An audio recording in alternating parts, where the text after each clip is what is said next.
Car Talk Show. Howdy, along with Mike Out of This World Mars, King Conrad DeLong, Mr. We Need More Jeff Zekin, Chief Engineer David Ainsley. I'm Don Armstrong. Glad that you could join us out here in Granbury, Texas. We're expecting over 100 degrees in temperature later on today. It's not that now. 300 plus cars. Is that right? That's well, they're all up front because we're kind of back here in the park area. And this is really a nice park. It's called Hewlett Park. It's called Hewlett Park, and we're here. Aren't we close to the lake? Yeah, the lake's right behind us. Okay, yeah. And the lake's right behind us, and it's all day today. Why didn't we show the lake? Well, because it's not quite. It's behind us, but it's over there a little bit. Don't ask difficult questions. You want us to turn this all around right down now? here at the bottom of the hill where the cars just, if you just keep going straight, you'd go right in the drink, wouldn't you? Yep. You would. So bring that in a little bit closer. And this is Rick Neely. Hi, Rick. Good morning. Good to see you. Good to be seen. It is. And Rick, there's a lot of gray-haired people here, or white-haired, or no-hair people here. Those are experienced people. They are. People with experience. Rick is the president. The chairman of the Lone Star Street Rod Association. Good morning. Thank you all very much for including us in your schedule and coming out here and doing this. Well, thank you for inviting us. This is a treat for us. I think this is the first. No, we did go to Arlington one year for a Ram truck event at Cowboy Stadium up in the Dallas-Fort Worth before it was the new stadium. Right. Yeah. So we were kind of up here many years ago, but this is much better because and you guys are an event worth attending. So everybody that's out there listening in the Dallas-Fort Worth area, come on out. Granbury's a beautiful little town. They got lots of stuff going on. I don't think that you need to promote that because apparently everybody from the Dallas-Fort Worth area knows about Granbury, and they know what a cool little town this is. We went over to Randy's Bar and Grill over here last night to have dinner. And it clearly is a local place. Loved it. It was great. Had some drinks and had dinner over there. You just don't find that very much in Houston, Texas. I've never had a bad meal in this town. Yeah. Do you live here? No, I actually live in Midland. I'm about 300 miles west of here. Midland, Texas. Midland, Texas. Are you in the oil business out there? I'm one of the few that is not. I'm actually in highway construction. Highway construction. Yeah. Do they have highways out there? We have several. Do you? Yeah, we've got to have a way to get the oil. That's it. There you go. A never-ending task. Never ending. There's always a highway that needs construction or rebuilt or Hey, widening or. It was the highways of the grocery stores. We all got to eat and we all got to get somewhere. So, Rick, I understand this is the 47th annual. It is. Were you a member at the first annual? I was not. Yeah. No, I was not. Because you were probably still in high school back then, weren't you? I was. I graduated in 78. So, and the association began in 74. I was in and out of the association early on in my life.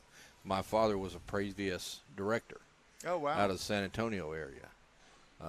I have the distinguished honor of being the first and only second-generation director with the Lone Star Street Rod Association. And I was late to one meeting and woke up, and now I'm the chairman. You didn't show up and got elected. Just about. Just about. But that's your truck? That is my vehicle, yes. What is that? That is a 68 Ford, short wide. Got a little tilt front end on it, little 351 that's had some massaging. And is it a Cleveland? It is. It is. We had a discussion last weekend of the difference between a Cleveland and a Windsor engine. Because they were both 351s, were they not? They're correct. One was pretty much a tall deck, closer to the early Y-block design, as I understand it. Yeah, and that's what we got, was the fact that it had something to do with doesn't the Cleveland have design. candid valves as well? Now you're asking me to talk over my head. But two distinctly different engines with two distinctly different power curves as well. And distinctly different cost to build one over the other. Is it really? Correct. Cleveland's much more expensive? That's, as I understand it, it's much more expensive to build. Well, that's why you own one. Well, why? It came in the truck. But why is that? Why is it much more expensive than the? They're much rarer. They are. One is much rarer than the other. One was basically built in Cleveland. One was built in Canada. And duh. I until you said that, I never realized that's where the Cleveland and the Windsor came from. Oh, my God. I knew Cleveland was built in Cleveland, but I never realized that the Windsor was built in Windsor, Canada, which is across from Detroit on the Across the river. Across the river. Well, it's the only Canadian city that is south of a major U.S. city. Detroit. Mm-hmm. Yeah. Which is weird. But, yeah, I learned something. I love learning something every day. So I've learned my thing for today. I'm done. I'd go back and take a nap. So we're educational now. Yes. No. Well, yes, we are. So tell us a little bit more about the mods on the engine on your truck. There's just really not a whole lot to it other than it's got an aftermarket intake on it. It's streetable. It looks serious with 18.5-inch tires.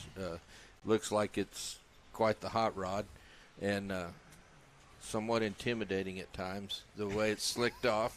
And where do you find a rear tire that wide? I mean, like, seriously, that's maybe the widest. That's from Tubtown. It looks like a dirt track car, a dirt track racer tire. It is a Hoosier. Hoosier is the manufacturer of that tire. Yeah. And that's where you get them. The only thing bigger than that's going to be a 55-gallon barrel. Those are huge. But it really sets the short bed off. It really makes it very distinctive. And you said it's got a tilt front end on it. You've always been a Ford guy? No. I'm not really I'm not going to say I'm brand loyal. I have a 37 Oldsmobile Coupe that I've had since I was 14 years old. How cool. Been in the family. My father drove that car over 350,000 miles as a street rod. As a street rod. As a street rod. And we never pulled the heads or the pan off the motor. And it has an Oldsmobile 350 in it. Then I also have a 39 Cadillac with a 500 Cadillac motor in it. There you go. Oh, now we're talking. And then I have a 57 Buick two-door post. Still running the nail head. So, you like the old school stuff like we do. I do. I was blessed in the fact that even as a child in single digits of age, my dad was always tinkering and building and twisting wrenches on something. So instead of being on the phone as a kid or on the computer, you were under the hood with your dad on the vehicle. Thank you for the compliment. There were no cell phones and computers when I was a kid. Yeah. I was raised in that fortunate generation of go outside and play. When the street lights come on, come home. Time to come home when it gets dark. Yeah, that's correct. But, yeah, I've been around the cars and the hobby literally since I was 12 years old. And I think I'm better for it. I feel better for it. I would agree. Just to be able to get under the hood of one and at least understand what you're looking at is a big advantage over what the kids are today. I can't touch the new stuff. Yeah. I don't know. I don't own a computer to plug into it to tell me what's wrong with it. I've got to go old school. Yeah, because you can't go on YouTube and find out a whole lot about yours, but I'm sure somewhere there is. I have to pay you a compliment. I like your tire and wheel combination, and that's rare for me to say that. Thank you. Yeah, thank you very much. Because wheels are probably, to me, more indicative of a guy's taste in his car, and it's so changeable and so easy to change. And there are guys that have gone out and bought these tires and wheel combination 20 or 30 years ago, when they still running the same tires on it. And you can tell that they're a little bit dated. Some of them work, some of them don't. We were talking about but they blend this Model with A here, the style of the car. It works for that car. Yeah. And that works for that. It kind of has that cop Interceptor look to it. I like it. Yeah. I hadn't thought about that, but I guess you're right. Yeah, it is. Alan Budnick, old family friend of ours from out in California, Budnick Wheels. Mm-hmm. He and I had this similar discussion about tire wheel combination on the right tire wheel combination on the vehicle. And Alan said it best. He said it's kind of like putting the right jewelry on. That's right. Getting the right bling. Okay. For the event or for whatever you're doing. Do you want hoops or do you want studs? Something like that. Yeah, maybe so. Yeah. How big do you want those diamonds? That's right. Yeah, exactly. No, it works. It fits the truck, and I like it. Thank you. Yeah, Thank I you. like that conservative look. I've always been that way. It's just slick and clean. Yes, it is. And monotoned all the way down to the bumpers and even the door handles. Now, we didn't look at the interior. Have you done anything to the interior? Oh, it's all been redone, but it's 90% stock. Did you keep the bench? There is a bench in it. A You bet. There is a bench in it. There's a bench in it, so we can make it into a bench. Yeah. It is a bench seat. I mean, you can't hardly wrap your arm around your 35-year married wife if she's all the way across the vehicle from you. Very That's true. right. Very true. You know, I like necking with my wife. So there That's you go. good. Yeah. Yeah, there's It's nothing a family wrong show. with that. It's a family show. Is she here today? She is. Yeah. Is she also a street rodder? She enjoys the cars. She understood when we married over 35 years ago that this It was going to be a part of your life. Yeah, Part of the it is. package. It is. It's part of the package. And Well, and I'm and- sure being involved in this for 35 years, she's got a pretty good collection of friends that also are spouses of street rodders. she does, and they all sit back and do the same thing. They say, we can't get him out of the garage. He doesn't come in the house, but after 35 years, some of that is a blessing. How many slots you got in the garage? I actually have a 2,000 square foot shop See, there you go. with lifts and a 3-car garage. So Are they attached to each other? the shop is within 100 feet of the house. Gotcha. You have a walkway I do. between the two? I do. You haven't enclosed it yet, though, have you? The shop? No, the walkway. Oh, no. No, sometimes you got to be able to catch some fresh air. So tell me, what's the membership like in Lone Star Street Rod Association? Just over 800 members right now. That's big. Yeah. It's been bigger through attrition.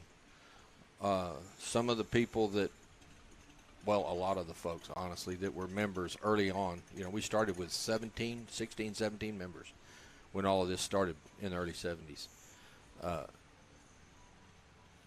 Attrition has, and the Lord has taken a bunch of these people to be with them. Illnesses, such things as this. COVID did us no good at all. Yeah, didn't do anybody. When we have when you're dealing with the older generation, as you well know, some of them were more affected. And susceptible, yeah. Yeah. We have a director down in Corpus Christi, Bob and Barbara Clausen. They probably did more for this hobby, for this sport, than any two people that I know. When you notice the caps and the T-shirts this weekend, it has a yellow with blue flame 40 Ford Coupe. That's Bob and Barbara's car. Oh, cool. Nice way to And it's to recognize them. to say thank you for everything that they did. They would do our church service. Yeah, in memorandum, yeah. And it didn't matter where you were. You could catch them in Colorado one weekend, and you might catch them in the Northeast 2 weeks later. In that 40, they drove it all over the country. I'm going to guesstimate 500,000 miles. Oh, my gosh. That they drove that car and drove it and drove it. Think of how many people they had to dodge that were taking pictures of it while they were driving down the highway. That is a real problem. Oh, I know it's a real problem. As they turn their head, they turn their wheel, and all you can do is stab the brakes and let them go by so they don't run over you. Because you can't find all these car parts. You can't get them all that readily. So what are you expecting here today as far as attendance, and what are these folks going to do other than look at everybody else's cars? And that's what a bunch of them do. We've got some good food vendors and other vendors up on the hill. They'll go through and visit them. They'll hang out in the park. They'll look at all of the cars. They'll wish that they hadn't have sold that car. Yeah. A lot of them. We hear this, I had one of those, or my buddy had one of those.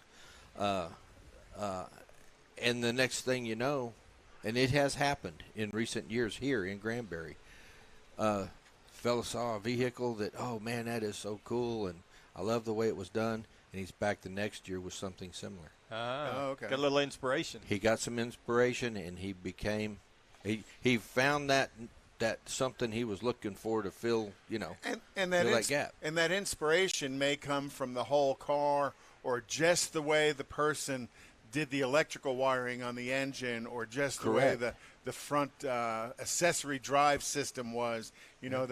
That's what makes everybody's car better, is they take little bits and pieces of things that they see to better their car. They take that collage, if you will, and they build. Yeah. I build my stuff to suit me, and if you appreciate what I've done, that's just the cherry on the sundae. Absolutely, it is. But is this a judged event? No, sir. It's not a judged event. It's not a judged event in the sense that most people think of. What we do as participants, they'll go through and they will vote on their top 3 favorite vehicles. And the ladies will have a ladies' choice on that same ballot. They turn them all in. The participants vote for the vehicles within themselves. There's not a public vote. There is a kids' choice this year. Cool. We brought that in. Because that's got to bring a different perspective to it. It does. The kids it does. see things way different than we do. Yeah, my '57 Buick wins a lot of kids' choice because they think it looks like the Batmobile because it's painted black. I mean, it's just. And I'm sure that there's I love seeing the kids and the grandkids. I'm sure that there's a lot of correlation also here with the cartoon cars. Oh, yeah. Yes, there is. Yeah. Yeah. I'm going to say some of the Mater replicas. Yes. We've seen them here before. Yeah. But and I'm also proud to tell you, I love seeing the multi-generations and bring the younger kids in and whatnot.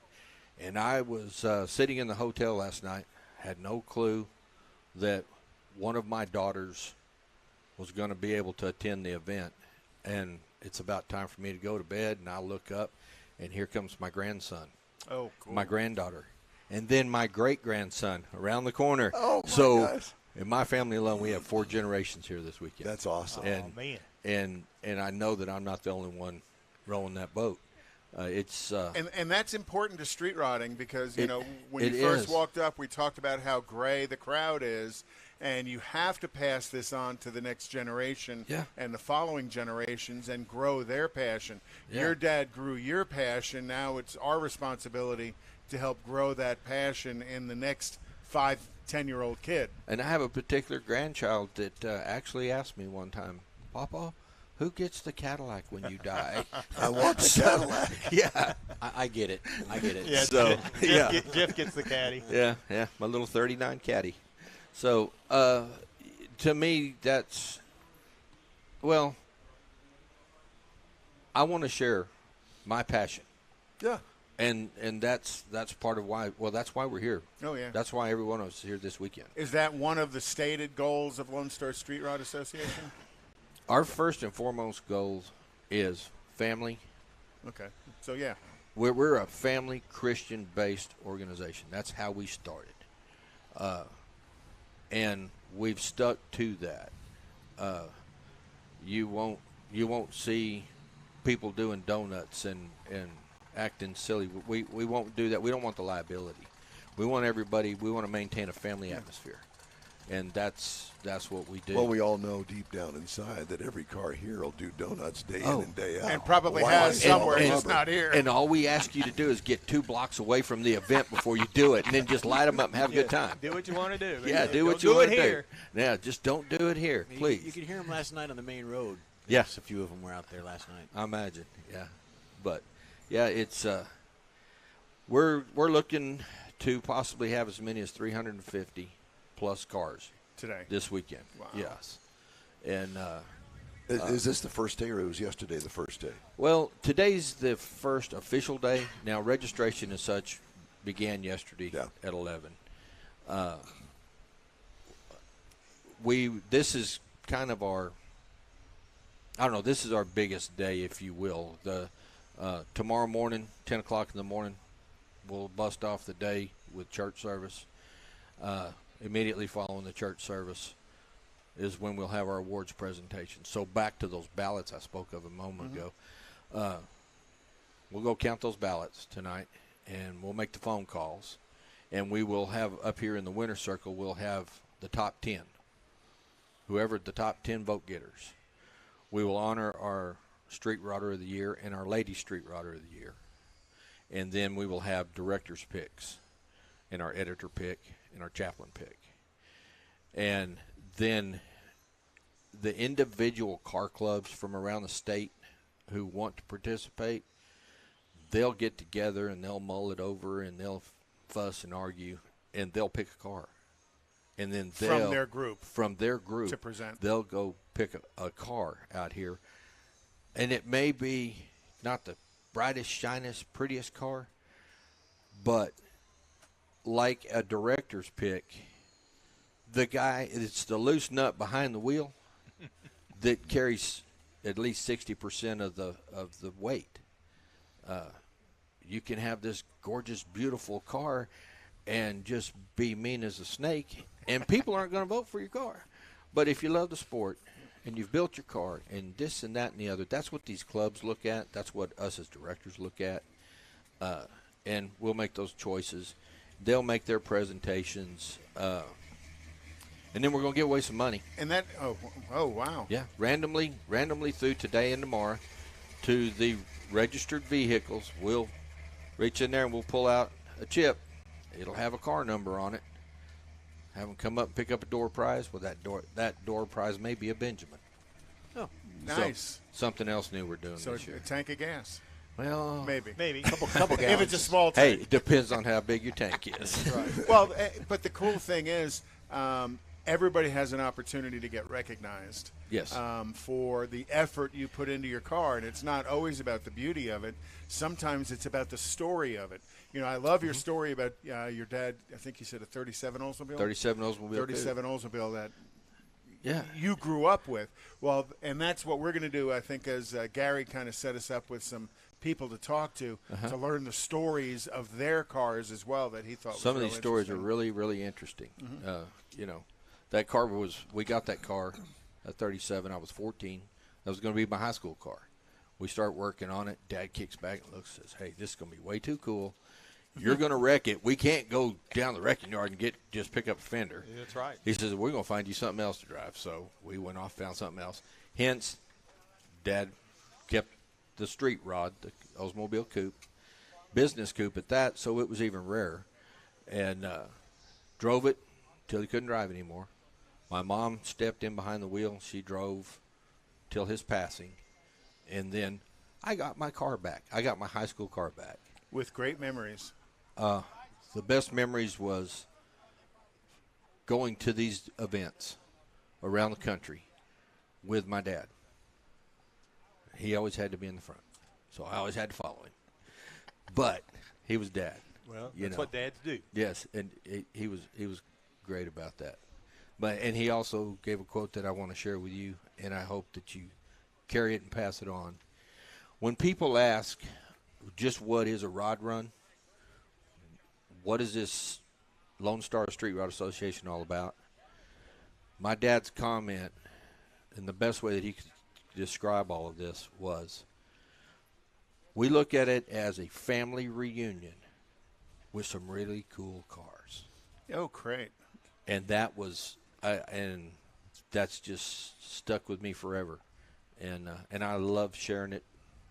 And I hope that you guys, hang on to that and feel free to pass it around. We just passed it. Yeah. Yeah. Rick, Wonderful. thank you so much for stopping by. Thank Great you, to talk gentlemen. to you. Really appreciate it. Love your truck. Thank you. And, What was your dad's first name, Rick? Bill Neely. Yeah. He, my high school sweetheart's name was Sue Neely. No, I was hoping you weren't going to say Bill Neely. yeah. It wasn't Or Bill. Bob Neely. It wasn't any of those. It was a real girl that time. Bye, guys. Thank you very much. Rick, We appreciate your appreciate time. you Great very story. much. Hey, if you'd like to Beautiful get in truck. touch with us here at In Wheel Time, shoot us an email. The address is info@inwheeltime.com. Again, my apologies for my voice today. A little under the weather. I caught this crud from my pilot. Thank you, James. Really appreciate it. Anyway, time now for the sharing. event. Time now for the events calendar. Conrad always has that. So this evening in Houston is the Texas Block Party in Humble, Texas at the Civic Center, and that's going to be 4 p.m. to 9 p.m. Also tonight, the Brookshire Brothers Cruise-In on Eva Street in Montgomery, Texas. The Wharton Cruise Night at Domino's Pizza in Wharton. And then Saturday Night Cruise-In at Home Depot in Clear Lake Shores. The Dayton Cruisers Weekly Street Meet in Dayton, Texas. Tomorrow is the Octane and Espresso at Black Rifle Coffee at 7086 North Highway 6 in Houston, Texas. You ever had Black Rifle Coffee? Not yet. Oh, if you like a big caffeine hit in your coffee, I want that. Black Rifle is awesome. Awesome coffee. And then also tomorrow is Big Shot Golf Car Meet, and that's in Bryan, Texas. And then the show out Sunday at Detail Garage. Very nice. Hey, the In Wheel Time Car Talk Show is available 24/7 at iHeart.com and through the iHeart app. Just look for the In Wheel Time Car Talk Show. We also stream on Facebook, YouTube, and InWheelTime.com. In Wheel Time Car Talk Show continues right after a quick break. Father's Day weekend, Saturday, June 18th, 2022. It's the next Tailpipes and Tacos Cruise-In, and you're invited. Tailpipes and Tacos Father's Day edition will be at the same Loopy Tortilla in Katy, 8 to 11 a.m. on Saturday, June 18th. It's the only place cruisers compete for trophies and other prizes. Enter your vehicle for Best Hot Rod, Best Classic, and Best Modern Classic. Tailpipes and Tacos is Houston's coolest cruise-in and is your opportunity to see the best hot rods, show cars, classics, and resto mods, and get Loopy Tortilla breakfast tacos and adult beverages. There's no entry fee, and cars will automatically compete for custom Loopy trophies and other prizes. It all happens at the Loopy Tortilla Tex-Mex in Katy on the Grand Parkway at Kingsland Boulevard, just south of I-10. Kick off summer with Tailpipes and Tacos Father's Day edition, Saturday, June 18th. The In Real Time Car Talk Show will be there too. Celebrate Father's Day, the start of summer, and the return of Tailpipes and Tacos. Saturday morning, June 18th, 8 to 11. We'll see you then, weather permitting. Want to take a minute to tell you about Gulf Coast Auto Shield, a Houston detail company like no other. Gulf Coast Auto Shield offers paint correction services that'll give your car, truck, or SUV a like-new shine. Afterwards, you'll want to protect it with a professionally installed nano-ceramic coating or protection film. Worried about your very expensive windshield getting damaged, broken, or cracked?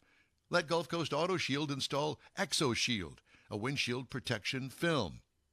Give John Gray a call today or check out their website, gcautoshield.com. Hey, whether you own a new, ultra-expensive, exotic, or a 5-year-old Suburban, Gulf Coast Auto Shield will help keep your investment looking like the day it rolled off the assembly line. Gulf Coast Auto Shield is conveniently located on the South Sam Houston Parkway, just south of I-69, the Southwest Freeway. Meet the staff and check out all of their services online right now at gcautoshield.com. The In Wheel Time Car Talk Show is now part of the iHeart family. Now you'll have access to 24/7 Car Talk anytime you need a fix. Just download the iHeart Radio app and ask for In Wheel Time Car Talk, and there we are. Be sure to save us in your iHeart library for instant access. No matter where you are, you have the best Car Talk Show right on your PC, laptop, or mobile device and never have to worry about finding us again. Of course, you can always get access to our video and audio streams via InWheelTime.com and your favorite podcast channel, and all of this is free to you. From the iHeart Radio app, you'll not only hear our Saturday morning live show, but the best shows of the past, updated weekly. Never miss a minute of up-to-date new car reviews, pre-owned reviews, Conrad's Car Clinic, informative interviews, automotive news, and the most fun car talk show on the planet. Just download the iHeart Radio app, search for In Wheel Time Car Talk, save it to your library, and with a tap of the icon, you'll be in touch with your favorite Car Talk team. In Wheel Time Car Talk, streaming now on iHeart.com/InWheelTimeCarTalk. We're live. I think I'm half dead. But, you don't sound it, but we are. We're live from the 47th Annual Lone Star Street Rod Association State Run in Granbury, Texas. It's the In Wheel Time Car Talk Show. Just ahead, we talk to more participants in this week's events, weekend's events. We'll also have the stories making automotive news headlines this half hour. Howdy along with Mike Out of This World Mars, King Conrad DeLong. We need more Jeff Zekin. He's over here to the side. We also have our chief engineer, David Ainsley, I'm Don Armstrong. Glad that you could join us today. Why are they not on camera today? Because the camera angle just didn't work for having them in there and us and not seeing everything around us. And we have a camera that we can point down that way, and you can see some of the cars that are here. And right now, we have one of those car owners and builders. His name is Orville Adair with a 29 Ford Woody. And I have to tell you, 32. Who wrote that? Gary. Gary wrote that? So blame it on Gary. I can do that. But Yeah. we corrected it. Thank you. Yeah, he just corrected it right there. A 32. What's the difference between a 29 and a 32? 3 years. 3 years, yeah. Is there a lot? Is it a lot? Yeah. I don't know, but Yeah. I can lot. tell you that you, sir, are the winner in our book, because not only, from what I understand, can you do woodwork, you also do metal work and paint. That'd be me. And did you do interior as well? I did not. Unfortunately, I'm not a stitcher, nor is my wife. No flooring. No Pull flooring. that microphone just a little bit closer to your mouth. There you go. Thank you. But- Well, that's okay. But you did this car in your garage. In the garage, yes, it did. How long did it take you? 2 years. 2 years. Did you work every day? No. Yes, every day. Every day. 10, 12 hours a day Really? On the car? on the car. Well, it looks... That's it- all we did. Yeah. Well, I've it's got a beautiful. very understanding wife and a good friend that was a big help. So, it's this is what we end up with. And it is stunning. Thank You know, and I could point out all the details, but one of the things that I noticed, because you're staying at the same hotel that we are, and I went up and looked at it, one of the things that I like, and I don't know what you call it, whatever your definition is, that's going to be the one we're going to go with, but I call it a Landau top. That works. Because it is a cloth top. Is it over steel? No, It's no, not over wood. steel. It's over wood. Yes. So it's got a wood substructure underneath it. Yes, it does. You can look at the wood, look at the headliner, and it looks just like the wood on the outside. See, I didn't look up into it, but We try and keep them a little bit away from people's fancy cars. exactly. He's not going to hurt it. But- Teach them to look at it with your hands behind your back and lean in. But now you've done some creative work on this as far as styling is concerned, because that car did not come that way. Car did not come this way. No. Yeah. From my memory, which is not all that, I understand. my memory, one, it didn't have that kind of wood on it originally. Yes, it did. It did. It did have maple on it. It did not have the bird's eye maple. The plywood in the inserts are bird's eye maple, which the original car had, like was birch. Okay. And was originally the car that light a color stain on it, or would it have been a darker color stain? It was pretty close to that color. Was it really? Yeah, Okay. it was light. And sometimes the wood, of course, the birch would turn a little darker, but the outside wood stayed pretty much the same. And where did you learn to do that kind of woodwork? I had the mill work done in Florida. A friend of mine named Cecil Taylor did the woodwork on the car, the mill work on the car, and then we did the fit and the finish on it. Because that is, I mean, I know it's, people that want kitchen cabinets that don't look that good. Yeah. It takes about a week to put a finish on a door, which is takes a long time because the door's in pieces, and then you've got to put the door back together. And is that a piano hinge? It is a piano hinge, stainless steel. Wow. So not only does the door have to be perfect, but what you attach it to has to be perfect because it's a hinge, one hinge from the top to the bottom. That's correct. Because I noticed last night when you closed the door, thunk. Yeah. You could hear the thunk of the door. There wasn't anything. The door's heavy, and it's here again. It's solid, so there's no that's the way it should sound. But, Now I want to ask the superfluous question here. Okay. What kind of motors it got in it? Got a 383 Chevrolet. 8-stack injected. There's an old block that I had laying around for a good number of years. Honestly had forgotten that I had, and found it, and so I had it bored, and I bought a stroker kit for it, and then bought an 8-stack injection for it, and it's So pretty you strong. didn't sell it short in any fashion. No. Transmission? It's got a 4L60E in it. Okay. Oh, with the E too. Yeah. So you're No, it's electrically overdrive. okay. Overdrive, yes, sir. Yeah. We all have a 383 laying around that we forget about. Yeah. We do. And the differential? Differential is 9-inch Ford. It's got a 350 gear in it, and it will turn its tires. It does. Oh, That's yeah. pretty good. And how does it do running down the highway at 70 miles an hour? About 2,000 RPM. Oh, that's not bad at all. Sweet. About 20 miles a gallon. Oh, there you go. It's got heat and air. Just, the only thing it doesn't have is power steering, and it just wasn't quite room for that. And if you looked under the hood, you saw how close everything was. We're within 1/16 of an inch on everywhere. I mean, it's tight. It's tight. It's Full. Well, yeah, it was originally built for 4-cylinder. Yeah, they had some V8s back then too, Did also. But right, these cars were originally used around hotels and train depots to move people from. So this is kind of like a Holiday Inn car. It's a Holiday Inn car. You know what the movie? Yeah. Yes. Yeah. The one that they put in the lake. They stacked their luggage on the top, Yep.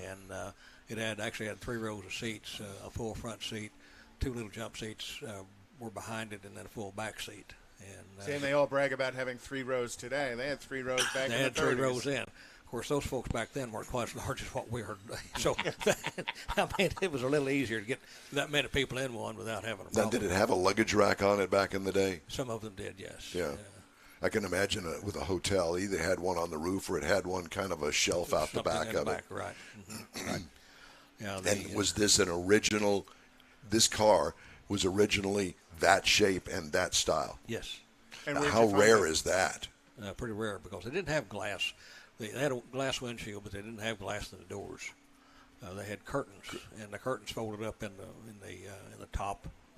Were they solid curtains? No, it was a canvas. I'm going to say, best of my understanding, with clear plastic, some kind of plastic. They in the did side have a so it plastic Roll in it. up and rolled tie up, up. yeah. And, Yeah. Right. Interesting. Yeah. Yeah. And where'd you find the car? It was in Florida. So Actually, had it been restored to some level? Not at all. No. Did you pull it out of a field or something? No, it was sitting in a garage. Just Yeah, it sitting in a was. garage. Yeah. And they knew what they had. No. Yeah. To a degree, they knew they had something that was neat. It wasn't cheap. How long ago did you buy it? We bought the car in 2017. Wow. We had finished, had built a 35 Ford Cabriolet, kind of a custom car, with the intention of selling it, and things. Money got a little funny back in about 07, so people weren't buying cars, and so we kept it until 17, and got the opportunity to sell it. And I asked her what she would like to build next, and she said she would like to build a Woody. She'd wanted a Woody for a good number of years, so guess what? There it is. And stunning Thank you. car. Thank you. Completely stunning car. And black is such a difficult color to do on a car that has those kinds of long curves in them, because to make the metal work perfect takes a lot of effort. Lot of time. Just the louvers alone on the hood. Yeah. That's amazing. Oh yeah, fingers. You lose your fingers whenever you do go to sand on a louver. Well, I think the other thing to add to what Conrad was saying, not only the black metal work on it, but the contrast to the wood stain. Yeah. It's unbelievable, and it really stands out. It's a beautiful car, and we know a little bit about cars here. We studied a long time trying to find something that would contrast. The interior. We tried to tie all of it together. I've never seen anything like it, ever. Thank you. And that's a compliment. Yeah. Yeah, it's beautiful. So where it was at the hotel last night, I was outside late last night. There was a couple came from the hotel across the other hotel. Okay. I saw them. They walked all the way around to come over there and look at it. Oh yeah. They were asking me like it was mine. No. Read the windshield. That's all I can tell you. I don't know who it belongs to. Yeah. Right. Like Where do you live? we're out of Tulsa, Oklahoma. Broken Arrow, really. Broken Arrow is a suburb of Tulsa. That's pretty good drive from here. 6 hours. Well, it's just kind of like ours from Houston yesterday. Yeah. Just about. Yeah. Yeah, we were in Houston last year with it at the. Autorama? No, we were in Tomball, Texas. It was the year of the 32 or something. I think it was put on by. Oh yeah. It's Texas 32 or something. Something like that. No, Texas, it wasn't. Texas It was, News Days. no, yeah. it wasn't. Yeah, It was Texas 29. I mean, they got it wrong too. Funny. Yeah. So how many miles do you have on it? Car's got about 3,000 miles on Okay. it. Any problems? Not a one. We've had some issues with this one. Yes. With what? The 8-stack injector, we were to show up in Bartlesville last year at Gathering at the Rock, and going up the hill to the show, the car decided it didn't like to run. So we finally got it to the top of the hill, and the injector, the brain for the injector had decided it was done. Uh-oh. Retired. So at the top of the hill is okay because you can always roll down the hill. Well, getting it home, Yeah. that's about 60 miles from home, and fortunately, I had a friend that had a trailer there, so we got it down the hill and back home, and the people that built the control the brain for the injector, back and forth with them for 90 days, and the more they worked on it, the worse it got. So finally found a gentleman in California, Dave, and I can't tell you what his last name was. Anyway, Auto Trends said, I'll sell you a computer, build you a harness, sell you everything that you need, and I will tune it from California. And it's just like your car, just like your new car today. Sweet. Wow. Oh yeah. What did you do with the old one? The old brain, it went in the trash. Mm-hmm. Well, Tulsa's got a good street rod scene. A friend of mine, Randy Mason, drives a 56 Nomad, and he's always showing that car in and around Tulsa, including, is it Starbird's got Starbird, his yes, museum nearby, and he does a big show every year as well. Starbird is a big deal. We're always in Florida at that time of the year, but it's they claim 1,000 cars in that building. Let me ask you something. Okay. How is the hot rod scene in Florida? I can only imagine. I guess that's going to be our next remote broadcast. Quite honestly, I haven't seen that much in Florida. Seriously? Right. I would think, yeah. But we go to Daytona, spend a couple of weeks down there every year for the race, and you would think that you'd see a lot of cars on the street or vice versa. Isn't it more toward Miami with the younger crowd and the Lambos and the Ferraris and all that? Yeah, it might not be a street rod scene, but there's a car scene, but it might not be a street rod scene. I think the hot rods are more up outside of Orlando. I think there's a place called Lakeland or something like that. Florida. Yeah, I know a guy that goes down there. Netterville goes down there, and he talks about he sees some out cruising around down there. And they have the baseball down there too. Yes. So there's a big baseball scene. I think there's several cars over in the Tampa area. Yeah. Tampa St. Pete, but we've been over there a few times. But matter of fact, that's where we picked this car up, was in Tampa St. Pete. What's your background? How did you get into cars? Really, quite honestly, trying to make a living. If you really want to know. Yeah. Yeah. We. Do you have a garage or something? No, not really. I started in an old gas station whenever I was just a kid. Well, we all did. Right. Trying to make a few pennies, and which that's about all it was a few pennies. But of course, gas 13 cents a gallon, so you didn't have to make a whole lot. Yeah. Well. But anyway, when the wife and I married, she had a TV and I had a car with a payment on it. And it worked. A perfect match. Perfect match, yeah. 56 years at this point. So Wow. Congratulations. Congratulations. Yeah. So anyway, there was a gas station where we were buying fuel. Had an old 40 model Ford, and so he said, "Why don't you buy that old Ford and work on that?" And I said, "Yeah, which didn't really have the money to do it, but he wanted $300 for it. So 40 model Ford coupe. So we bought the car and took it home, and a year later we drove it to Memphis, Tennessee, to the second Street Rod Nationals, and which was quite a feat, for us. But anyway. We put over 100,000 miles on that car. Still got it, as a matter of fact. Do you still have it? Still have Yeah. it. We've got a 48 Ford convertible about half finished, and so anyway, in the meantime, I'd gone to work for an airline, and airlines are famous for laying people off. So about 3 years into it, I got a layoff notice. So I've been buying old hard hit wrecks and building them, trying to make a living. Flipping cars. Flipping cars, yeah. And so. So were you working at maintenance up there in Tulsa? Yes. Okay, I know the airline. Yeah. So anyway. But you come with a mechanical background then. So this isn't something that just. Pretty much self-taught, I'm gonna say. Yeah, but you got the hands. You can't. Hands-on type thing. You can't pour and melt a mechanic into a guy. If he's got it, he's got it. If he don't, he don't. Right. And I'm sorry, but that's how it is. And you can have it in your head, but until you can get it come out your fingers. Right. So anyway, I've been buying old hard hit cars, and got called back and About 9 years later, got laid off again. So as a result, we were building them old cars anyway, so we decided we'd just buy a building and put a body shop in. So we owned the body shop for 10 or 12 years. And I liked to run me, you know. Because you couldn't keep your hands off your own stuff to make a living with other people's stuff. Not only that, but, you know, the insurance companies want you to do it for cheap, and the customer wants you to do it for high. And they want you perfect. And wants it perfect, and it's a very difficult deal. So anyway, I got the opportunity to go back to the airline, which I had 15 years with them at that time. So they told me I could get my seniority back, which I did. Nice. And, you know, give me 29 years at the end. So. So they laid you off again, or did you retire finally? I finally retired. Oh, good I've for been you. retired. Good for I'll be 19 years in December. Wow. So. Well, you still got a good 30, 40 years left in you. I mean, come on, brother. It's another 10, 12 cars. Yeah, exactly. Takes them 2 years a car. Some days I don't think so. But you know, like I said, I've been very fortunate that my wife is very understanding and very helpful. She's as much involved in it as I am, you know, which is good. Honey, could you call and find me that part? She did all the parts ordering, or a lot of the parts ordering. She did all the arguing when the parts would come in wrong. You know, like I said, it was come time to paint, she's carrying paint hose and mixing paint. Well, and that's what Rick was saying earlier is, you know, part of Lone Star Street Rod Association is family.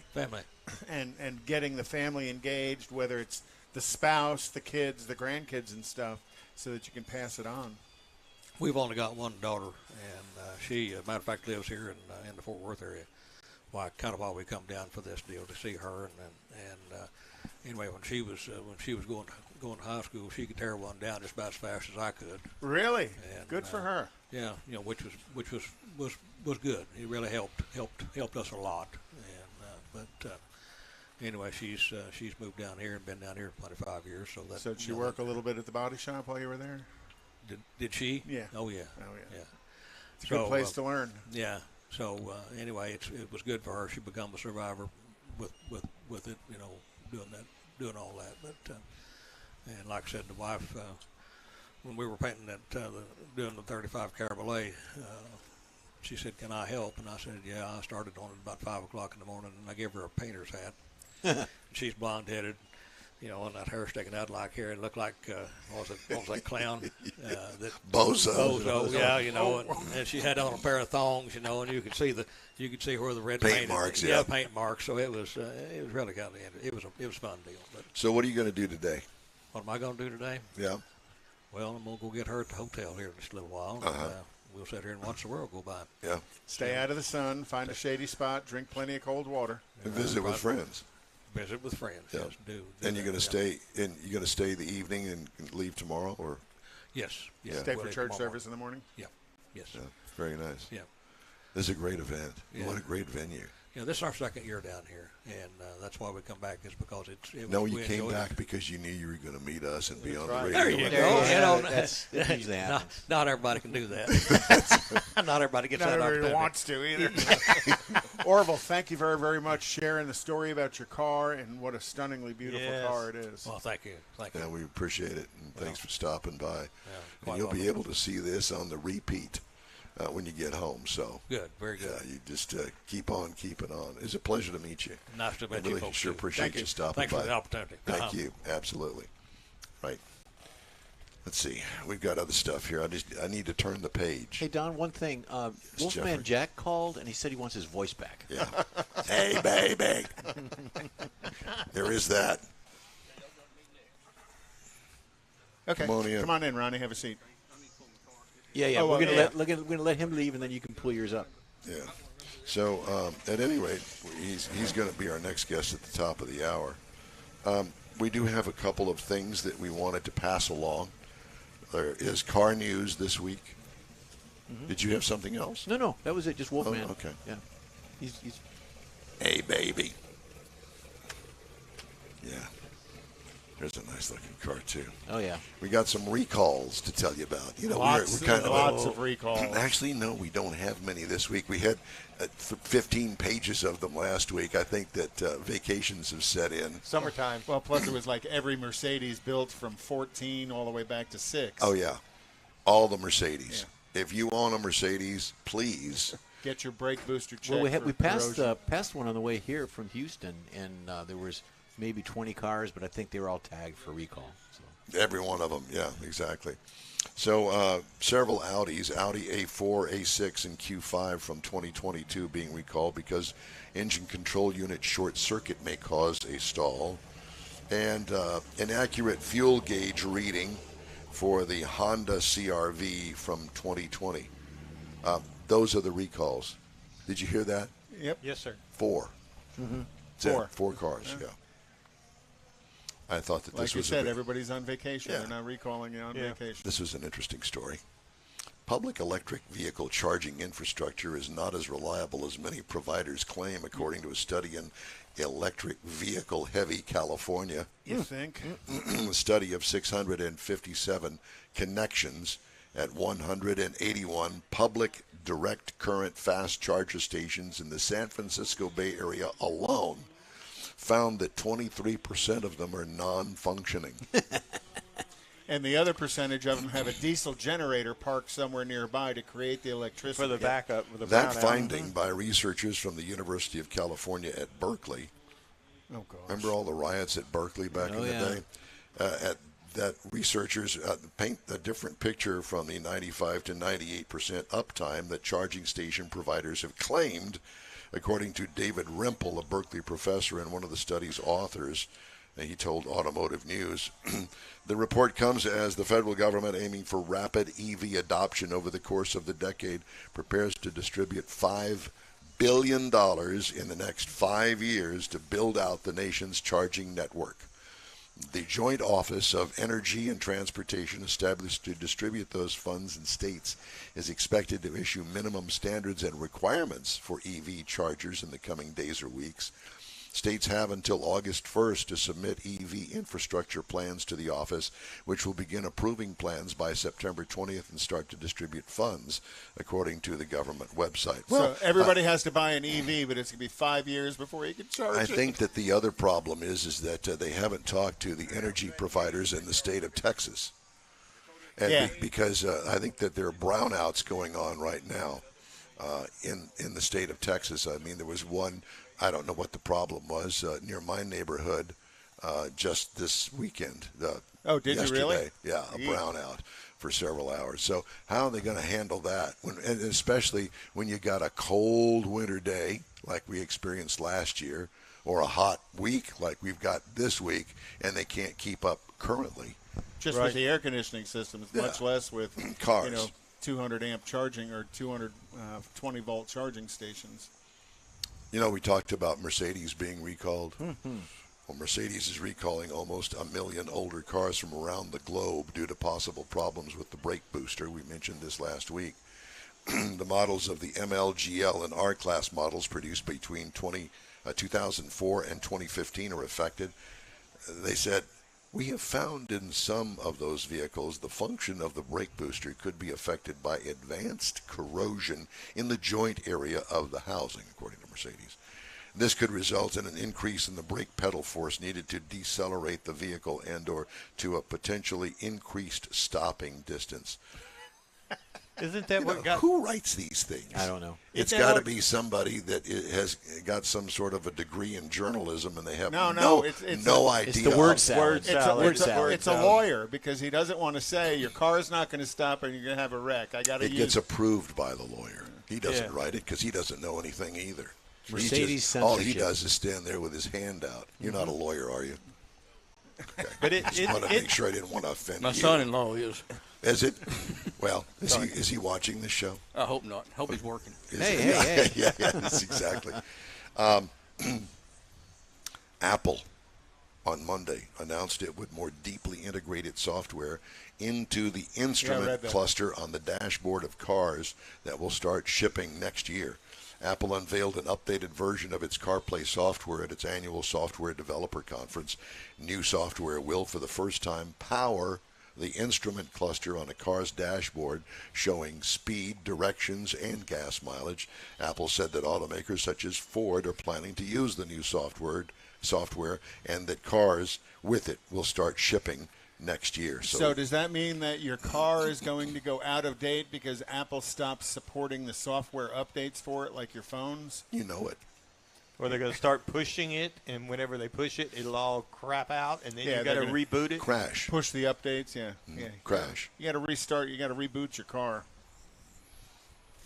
Actually, I've been in the car business long enough. Sometimes you do just have to reboot your car. That's nothing new. And to reboot it, you just take the positive off the battery terminal for a couple of minutes and let everything reset. And then all your memories get lost, and you become Don Armstrong. Oh. You knew that was coming when I said that. What?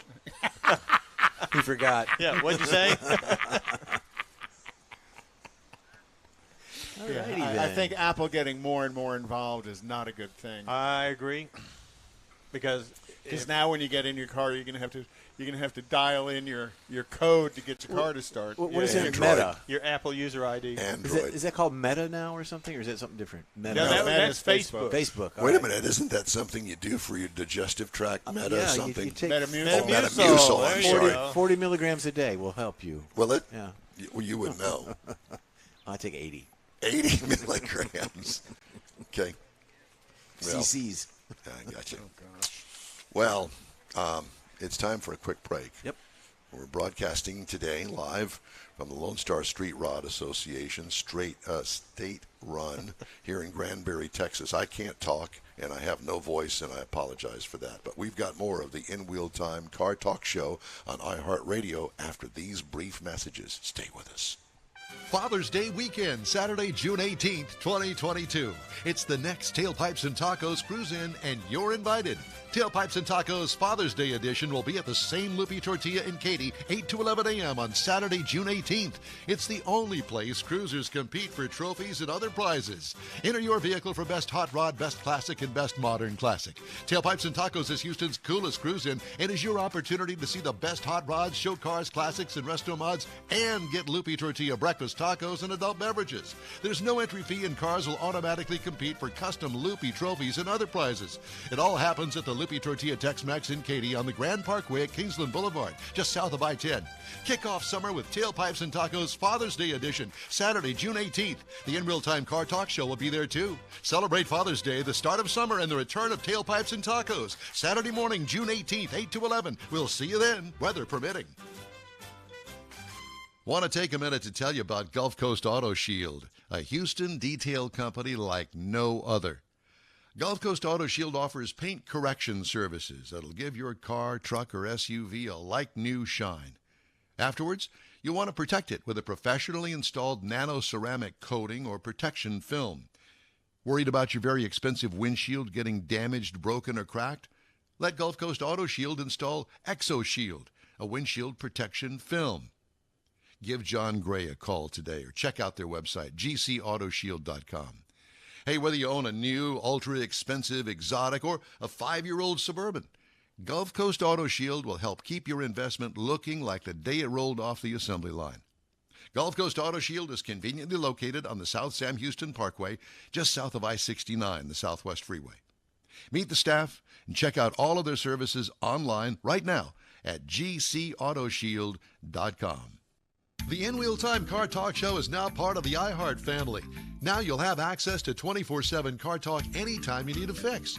Just download the iHeart Radio app and ask for In Wheel Time Car Talk, and there we are. Be sure to save us in your iHeart library for instant access. No matter where you are, you have the best Car Talk Show right on your PC, laptop, or mobile device and never have to worry about finding us again.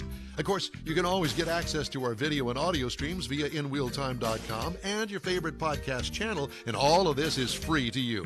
From the iHeartRadio app, you'll not only hear our Saturday morning live show, but the best shows of the past, updated weekly. Never miss a minute of up-to-date new car reviews, pre-owned reviews, Conrad's Car Clinic, informative interviews, automotive news, and the most fun car talk show on the planet. Just download the iHeartRadio app, search for In Wheel Time Car Talk, save it to your library, and with a tap of the icon, you'll be in touch with your favorite Car Talk team. In Wheel Time Car Talk, streaming now on iHeart.com/In Wheel Time Car Talk. Matey. It's time for doubloons out here at the Lone Star Street Rod Association. Guys, You sound like an Irish zombie. We're coming to you live today from Granbury, Texas. Come for your daughter, Chuck. It's the In-Wheel Time Car Talk Show, and I'm kind of gravelly today, pardon me. Just ahead, we talk more of the participants in the weekend's happenings here at Hewlett Park in Granbury. Had a chance to drive the new Kia Celtos. I'll give you my thoughts on it, and don't laugh, I like the car. We'll also have the cruise-in calendar, and later this hour, we'll have Today in Auto History. It's all just ahead in this hour of the In-Wheel Time Car Talk Show. Howdy, along with Mike out of this world, Mars, King Conrad DeLong. We need more Jeff Zekin is over here. Yep. And sitting next to him is the fabulous and famous David Ainsley. I'm Don Armstrong. Glad you could join us today. We're glad you showed up. We wish you'd have brought your voice with you. I know. I'm sorry about that. Forgot it. He was in a hurry to leave. Right. Forgot it. So I have the pleasure of introducing right now to everybody Ronnie Austin. He's the owner of this fine 1940 Chevy panel truck. Delivery. Panel delivery. Who sold that? I don't know. Gary. Blame Gary. Gary. We're blaming Gary on everything. Okay. Gary, where are you? Has 2 doors. Then where's the pen? You said F. the panel has 2 doors? Two rear doors. Also, it's about 5-6 inches taller. Okay. The delivery has a single rear door, and it's shorter. Something else I learned today. So this has not been chopped? No. This is a delivery. Delivery. A Sedan 40 delivery. Chevy. So would this be considered kind of in the suburban family? No, I think it's, what I understand, it's a delivery, but it's made for the salesman to go sell. Yeah. The panel was actually made for deliveries. So they got them backwards. And we found this up in Wichita Falls, and there's a pretty good story behind it. So. Well, tell us you're going to tell us the tell us, story, okay. I hope. About 2.5 years ago, I have a sister that lives in Wichita Falls. And was going through motorhome one day, and I looked over, and there's a place called Lone Star Muscle Cars owned by Ernie McConnell. And beautiful place, all kinds of cars, nice ones. I told my wife, I'm going to pull in here just for a second. Well, 3 hours later. And she And I walked in the knitted door. an entire shirt for you while you were inside watching. And when she stayed in the motorhome, the air conditioner going. I walked in, went boom, wham, there it was right there. It caught my eye 100%, and I went and looked at it. And like I said, I got the drool off of it before he showed up. Yeah. So anyway, I just basically fell in love with it. And Ernie come in, and at the time I was retired, and when you retire early on Social Security, there's not much. And he said, there it is, how much? And I said, I just can't do it right now. Just can't. He said, why don't you put up a small deposit, a couple $100, and we'll hold it for 30, 40 days and see what you can do. That's whatever. Anyway, I got called out of retirement to go back to Sweetwater to supervise a job on a big sheetrock plant out there. And I kind of forgot about the deposit. And, 5-6 weeks went by and was going back up to see my sister again. And I was sitting in the car thinking, well, I need to go by and tell Ernie just keep that money for his time in trouble. I can't do it right now. And during the meantime, my wife's sitting over texting, I thought, to the grandkids. Well, come to find out, it was Ernie. So we pulled in. She kept saying, no, you don't have to go by. I'll take care of it. I said, no, I got to go by a person and say I'm sorry, blah, blah, blah. So I went in there, and Ernie wasn't there, and the car was gone. I thought, well, she'd already told him to forget it, and he sold it. So anyway, I thought, oh, well, whatever. Maybe one of these days. Well, he come walking out of the back, and I said, Ernie, I'm here to apologize and all this, keep the deposit and whatever. He goes, well, I was going to put it toward the purchase of the car. And I stood there a minute trying to look at my wife. And excuse me. She's surprised it's yours. Oh, wow. Oh, wow. And How I just, cool. my tears God. come, and I thought, my God, Yeah. Is in the back getting prepped for me to take delivery of it. Wow. And there's, a little That more is to it. how That was cool. a basic deal. And that's how we ended up with it. What did it look like then? Do what? What did it look like then? 98 to 99% of what it is right now. Okay. I've done Oh, wow. minor stuff to it, very Fantastic. minor. He put the Austin 40 on it for us, and I've had a few little heating issues, which the guy was just here before me. He showed me how to take care of it with a special radiator system and shroud that he bought from, I think it's Cooling Concepts, I believe he told me. So I got to do that. With the air conditioner on today, this afternoon, it's going to go to 210, 215, just like that. Well, and shrouding an air conditioner, people don't realize how important that is because it creates the airflow. It pulls the air through correctly, and it's not just the shrouding. It's also damming up the sides of it so that the air that you're pulling doesn't bleed out the sides, and then you don't get enough coming over the radiator. I've got about between the back of the radiator and the front of the bolts on the condenser water pump. I got about that much room. Oh my gosh! Tight. Yeah. But I think I can make it work. Well, cool. But anyway, years back, I used to run a couple of drag cars for back in the 70s and 80s. 23 altered for a while. It run about 160. Oh gosh! It was a good car. Then that had to be a scary ride. Well, when you let go of the trans brake button, it felt like a Greyhound bus hit you in the back. It boom, it's gone. Anyway, after about 4 or 5 engines, I said, that's enough of that. Bank count went, whoo. Yeah. Anyway, quit that. For years, I didn't do nothing except just work. Then I built a couple of home-built airplanes for a while, and got married, and my wife I have now, and it's been like 16 and a half years last month. Wonderful, wonderful lady. I wouldn't have this without her. Anyway, then I bought a couple of Model Ts, had a Model T pickup. Then I found a Model T 1-ton truck. Restored the pickup, but the truck I found was 100% original. Didn't do anything to it except get it to run in and drive it. Found it down in a place called Cristobal in a barn. Oh, really? And it was 100%. Wow. It took me about 2 days to get it running. So your 40 panel. No, delivery. Delivery. It's closed off from the back. No, it's open all the way. Okay. Yeah, So it's got high back buckets there. or something? Just high back seats. Okay. Recaro seats are in there. Yeah, you just can't see again. Yeah. I was going to say that blind. probably works good for the air conditioning system. Oh, yeah. Yeah, well, it's beautiful. Well, thank you. Yeah. Everybody said that the color combination everybody likes because it's different. You got reds, you got blacks, dark grays, and it just pops with the green and the white. The white just really stands out, particularly in a bright, sunshiny day like today. It just really shines. And what's the powertrain? It's a 350 horse crate motor. It's got a 700R with a 4.9-inch with a 350 gear. Okay. It does about 17 miles a gallon at 65 miles an hour. That's awesome. That's 75, it drops big time. Wow. It gets thirsty when you get up there. You're not from New York or Minnesota or something, are you? West Texas. I'm just trying to pick up on the accent. I didn't know. Oh, yeah, West Texas, you can tell. Dry, hot. But, no, we found Granbury about 6.5 years ago. I had a ticker problem and had to retire early. Yeah. And I got lucky. I had a 208, 114 blood pressure, and they did a stent, and I've been perfect ever since. But we found Granbury and just actually fell in love with it. Y'all, do you live here now? We live here, about 8 miles out. So they brought the car show to you? Do what? They brought the car show to you? Yeah, I had no idea what was here until we moved here. And Yeah. I was downtown, coming in downtown by Acton, and I was in my pickup, and I heard this rattling come up behind me, or beside me there. I looked over, and there's a guy about 130 years old sitting behind a wheel of a 55 Was his name Don Armstrong by any chance? Might have been. But an old-style 60s gasser. Patina paint. I mean, it wasn't paint. It was that way. Yeah. Rusted down, the signs on it. 8 injectors sticking through the hood. And this guy had to be in his hundreds. Had to be. He's sitting there like this with a little bitty hat on. I looked over and went like that, and he whooped a little bit. A little bit. It's in all of us. Yeah. I've never seen the car again. So I'm sure it's out of a pecan plantation out here somewhere. There's a lot of cars here. I just couldn't believe it when we got out and started roaming around. But I drive this one almost every day. Do you really? It's not ever been on a trailer since I've had it.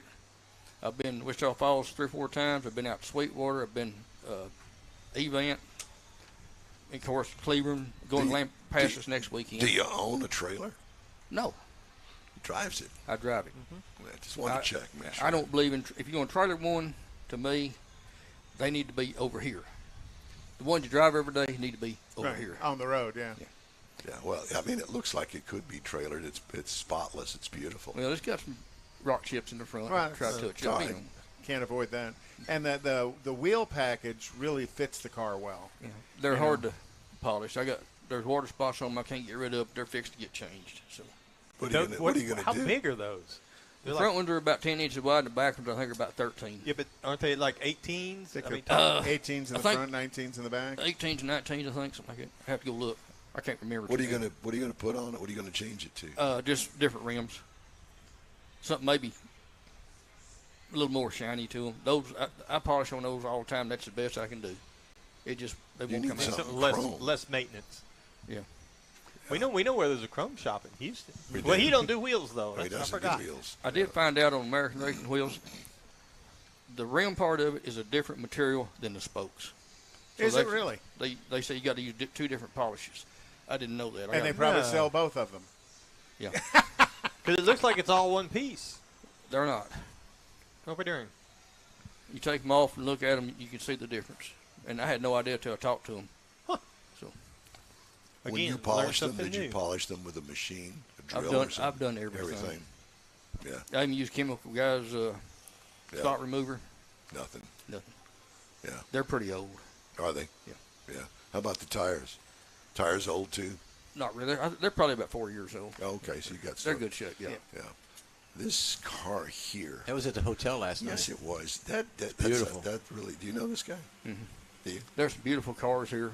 They You need to really walk off over here and look at this 55 210. Not the blue one here is beautiful too, but there's one over there that's black with metallic red. I saw the black one. Oh my God, that thing is It's unreal. breathtaking. The There's some- 57 is the one that we saw that was by us. Yep. Yeah. That one there, is that a 64? That looks- Chevelle? Yeah, I think that's so. Chevelle, yeah. I think it is. That just struck But me. such a wide variety of cars here, from the true street rod stuff to the mid '60s, early '70s muscle stuff that's here as well, and then the blend of the two of them. It's just fun to come to an event like this and see cars that people are. Their life is in that car. Mm-hmm. You know, you talk about some of the people who've built the cars themselves. Talk about your life in this because your wife secretly bought the car for you. What a killer story that It was is. unreal. I just couldn't believe it. Yeah. I mean, Well- for weeks after, Yeah, I just couldn't. question- I'd walk outside and go. Do you have any kids? I got a daughter and she's got a son. We've been married like I said 16 and a half years, Yeah. and her son's got 5, my daughter's got 4, and we got so many grandkids. So there's a bunch of them. Yeah. Any of them old enough to like cars like that? Oh yeah. Yeah. And they like Grandpa's car? Mhm. Yeah. And they have said, Grandpa, can I have the car when you're done with it? One of them has. Yeah. Well, first one to ask wins. Got to be the favorite. Yeah. Yeah. He's How old is he? 24. Oh, okay. A weird deal happened about 4 or 5 years ago. I'm gonna get off the story a little bit, but I'm sure y'all go with some drag race at meets and everything. But We do. in '69, my dad was with Dow Chemical. We got transferred from Sweetwater to Artesia, New Mexico. Ugh. And I worked the wrecking yard after school there pulling parts. Well, another kid got on with me pulling parts. Anyway, one year I moved back to Sweetwater, and we just kind of, never heard of each other again. Went to Ennis about, I guess, 4 or 5 years ago, and my wife had never been to a drag meet. So what I do, I put her behind John Forrest's funny car. Listen, it sounds nice. Of course, I backed way off. We've all done it, so yeah. So that was your payment for her I buying laughed it. and laughed Yeah. and laughed over it. And we walked down there, and there's these 2 big black trucks. And I looked up, the picture on them I thought, that can't be him. I walked around the corner, he's standing right there. And I said, Johnny, that's you? He goes, Ronnie, that's you? I said, yeah. We got talking. Anyway, his dad was an oil-field pumper back then. Back then, they made wages. He got sick. Him and his sister took over his dad's business. Well, they built it up a little bit. The company's called Marbaugh Corporation. Well, he sold out for $111 million. Oh, my gosh. He run at the time he's retired now, quit racing, but his 2 sons run Pro Stock. You probably recognize these names: Jonathan Gray and Shane Gray, Oh, yeah. and Tanner yeah. Gray. Yeah. This guy, Johnny Gray. Oh, And man. we used to pull parts together. What a great story And that anyway, is. he sold out. The rest of it made $1.65 billion, the big B. They give money away. And his sister, Terry Chandler, Make-A-Wish, Yeah. and a hero Yep, car. yep. Run them out of their pocket. Yeah. Great Wow. people. Just Yeah. great people. But to meet somebody like that, you grew up kind of 1 year with, and just Pulling unbelievable. parts in a reconnect. salvage yard. And reconnect. Isn't that funny how that all works out? They donate to children's hospitals left and right. Yeah. Terry Chandler, she passed away about a year and a half ago with a brain tumor. Yeah. And her husband run the cars up to last year, and he said, okay, he has a Learjet business. He said, I'm not going to do it anymore. So, of course, those 2 drivers now, I think they're driving part-time for other people, but then his 2 boys now running Pro Mod. His grandson's in NASCAR. And Johnny's doing nothing except enjoying life. As And it watching should the be. grandkids race. Exactly. There you go. So you're going to change the name on it for the grandson that's on that vehicle? I'm not. He can. Okay. He can. That's vinyl. It'll come off. So, Anyway, Ernie come up with that idea. I wanted, beer wagon, and all that kind of stuff. Yeah. He said, "No, I'll surprise you." We went to pick it up and had that on it. Well, the first thing that I thought of was Newbaum's Pie Wagon. Are you familiar with Newbaum's Pie Wagon? I think I've heard of it. Hollywood Nights. I'm sure that you've probably seen that. Don't get him started. Yeah, he'll start doing the voices. Lawrence. Oh, no. Lawrence of Arabia. Here we go. Sorry. Save your voice. Yeah. Well, Ronnie, we really appreciate you coming up, telling us the me. story about your car. What a great story! Your wife secretly bought you that car. Now that's a. Has she got any sisters? Nope. But I love her more than anything in the world. Oh, of course you do. I always wish I could get her a little more involved. She really could care less about stuff. That's what's really surprised me. But she cares that you care. Yeah, I'm outside every day messing with it. Cause we live in a small gated community out here. It's an RV community. When we sold our property and land out in Sweetwater and way downsized because of this problem, so I don't want no more acreage. I don't want no tractors. I don't want nothing. No more maintenance. No maintenance, no nothing. Good for you. And we just love it here. I mean, I'm downtown all the time. Every weekend, I'm down there in this thing. I'll go to the park and drink a beer or something. Everybody look at it. And it's a driver. There's a lot of stuff here way nicer, but we enjoy it and we drive it. Do you have like Friday and Saturday night cruise-ins around here? Yeah, sometimes. Yeah. But, a lot of us just show up like the blue and white Chevrolet. He's down there quite often. There's several of them. You never know who's going to come by. Yeah. There's a bunch of cars here. Yeah. Con here is probably 50 of them in there if they ever bring them out.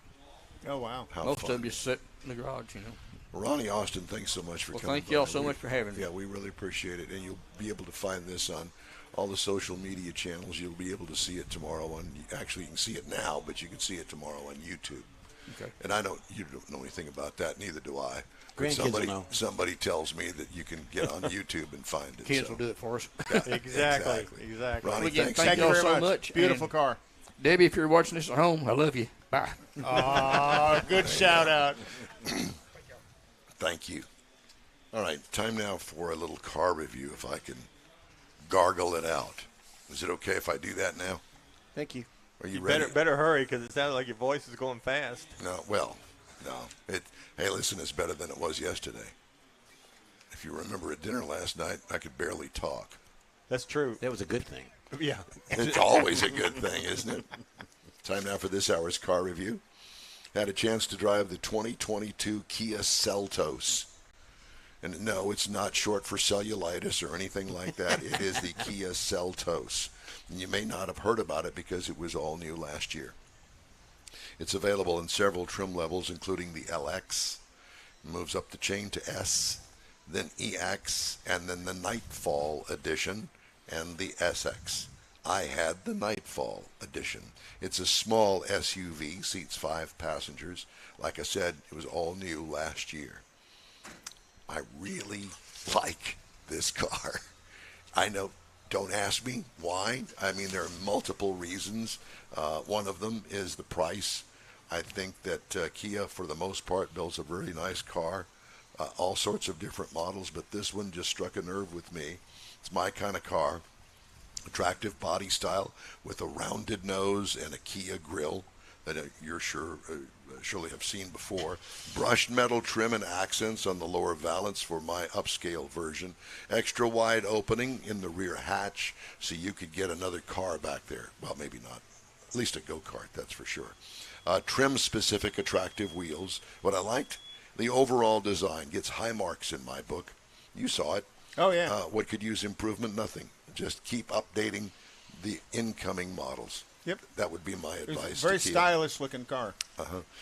It's not over the top. It's none of that, but it's attractive. It is today's kind of stuff. Interior highlights, attractive interior design with easy to use, well-placed controls. Loved the cloth seats.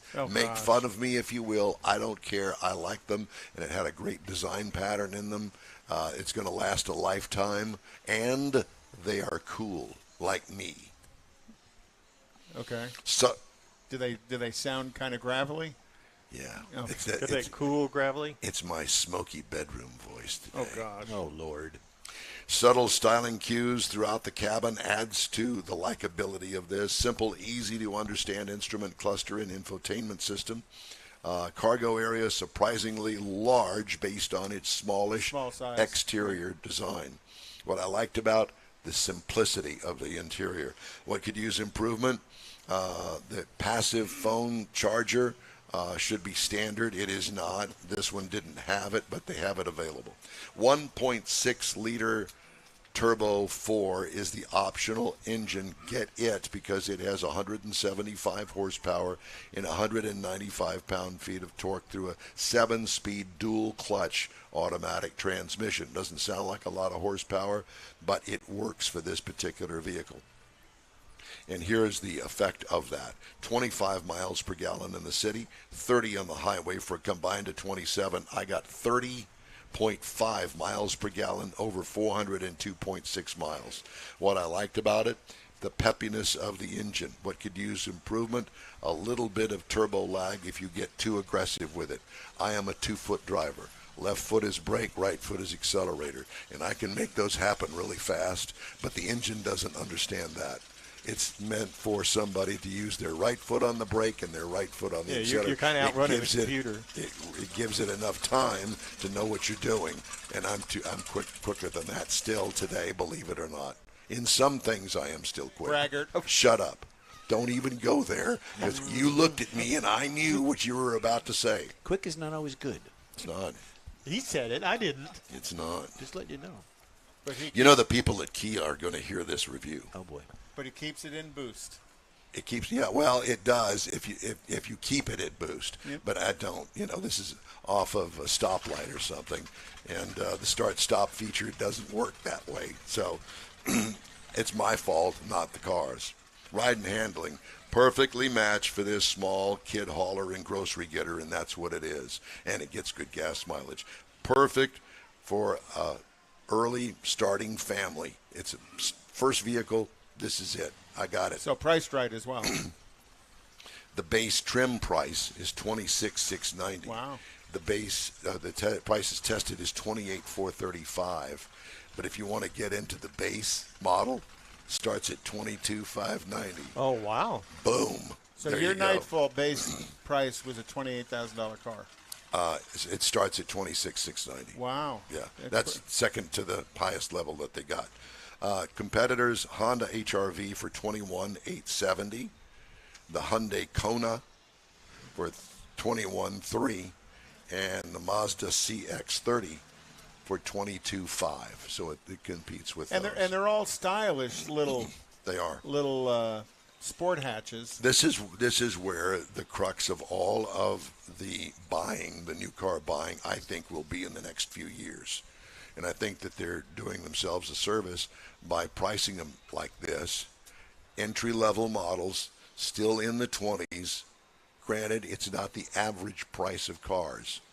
The average price of cars around 40. 44, yeah. This is higher in content than most starting price cars. You get a lot for the money. And it does not have crank windows. Thank you for asking.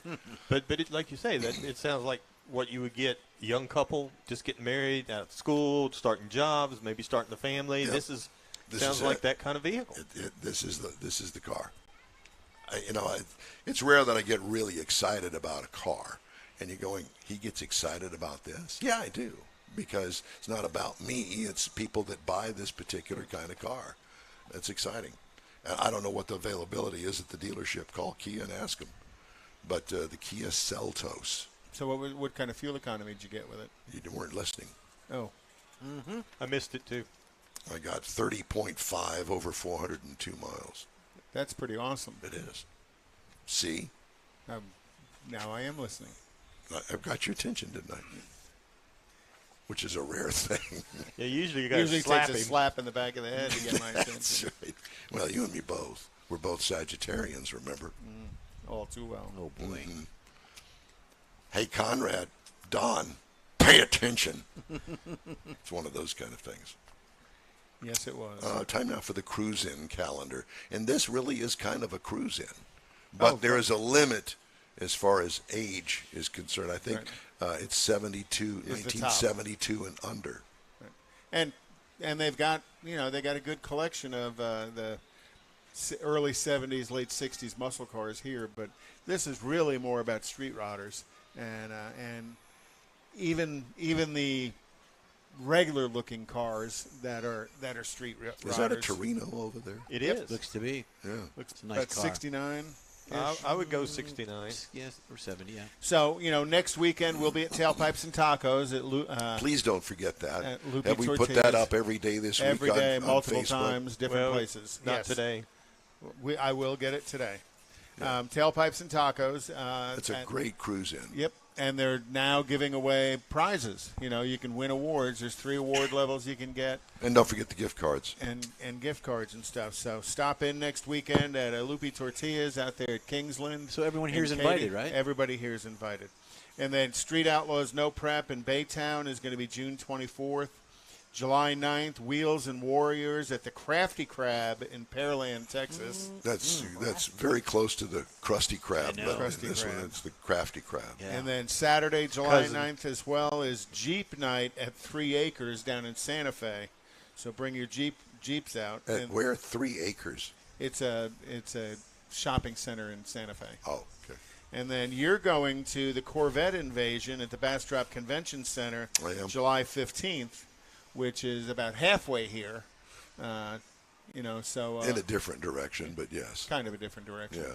So and that should be fun. You'll be reporting from Corvette Invasion. Yeah, if I can get my phone to work and if I can remember to call in. We're hoping. Well, we may just run a repeat show that day. And Yeah, then- we talked about that. There's a Okay. couple of reasons, but anyway. And that's it. That kind of gets us through July. There's always more stuff coming. We try and keep it on our Facebook page, so you can go to In Wheel Time, Facebook.com/In Wheel Time, and see more information. And you don't want to get too far out. You want to Yeah. get it, within a few weeks. Build the excitement. Yeah.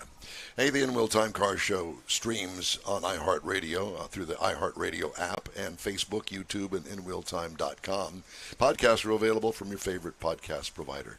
The In Wheel Time Car Talk Show continues right after this quick break. Father's Day weekend, Saturday, June 18th, 2022. It's the next Tailpipes and Tacos Cruise In, and you're invited. Tailpipes and Tacos Father's Day edition will be at the same Lupe Tortilla in Katy, 8 to 11 a.m. on Saturday, June 18th. It's the only place cruisers compete for trophies and other prizes. Enter your vehicle for Best Hot Rod, Best Classic, and Best Modern Classic. Tailpipes and Tacos is Houston's coolest cruise-in and is your opportunity to see the best hot rods, show cars, classics, and resto mods, and get Lupe Tortilla breakfast tacos and adult beverages. There's no entry fee, and cars will automatically compete for custom Lupe trophies and other prizes. It all happens at the Lupe Tortilla Tex-Mex in Katy on the Grand Parkway at Kingsland Boulevard, just south of I-10. Kick off summer with Tailpipes and Tacos Father's Day edition, Saturday, June 18th. The In Real Time Car Talk Show will be there too. Celebrate Father's Day, the start of summer, and the return of Tailpipes and Tacos. Saturday morning, June 18th, 8 to 11. We'll see you then, weather permitting. Want to take a minute to tell you about Gulf Coast Auto Shield, a Houston detail company like no other. Gulf Coast Auto Shield offers paint correction services that'll give your car, truck, or SUV a like-new shine. Afterwards, you'll want to protect it with a professionally installed nano-ceramic coating or protection film. Worried about your very expensive windshield getting damaged, broken, or cracked? Let Gulf Coast Auto Shield install ExoShield, a windshield protection film. Give John Gray a call today or check out their website, gcautoshield.com. Hey, whether you own a new, ultra-expensive, exotic, or a 5-year-old Suburban, Gulf Coast Auto Shield will help keep your investment looking like the day it rolled off the assembly line. Gulf Coast Auto Shield is conveniently located on the South Sam Houston Parkway, just south of I-69, the Southwest Freeway. Meet the staff and check out all of their services online right now at gcautoshield.com. The In Wheel Time Car Talk Show is now part of the iHeart family. Now you'll have access to 24/7 Car Talk anytime you need a fix. Just download the iHeart Radio app and ask for In Wheel Time Car Talk, and there we are. Be sure to save us in your iHeart library for instant access. No matter where you are, you have the best Car Talk Show right on your PC, laptop, or mobile device and never have to worry about finding us again. Of course, you can always get access to our video and audio streams via InWheelTime.com and your favorite podcast channel, and all of this is free to you. From the iHeart Radio app, you'll not only hear our Saturday morning live show, but the best shows of the past, updated weekly. Never miss a minute of up-to-date new car reviews, pre-owned reviews, Conrad's Car Clinic, informative interviews, automotive news, and the most fun car talk show on the planet. Just download the iHeartRadio app, search for In Wheel Time Car Talk, save it to your library, and with a tap of the icon, you'll be in touch with your favorite Car Talk team. In Wheel Time Car Talk, streaming now on iHeart.com/In Wheel Time Car Talk.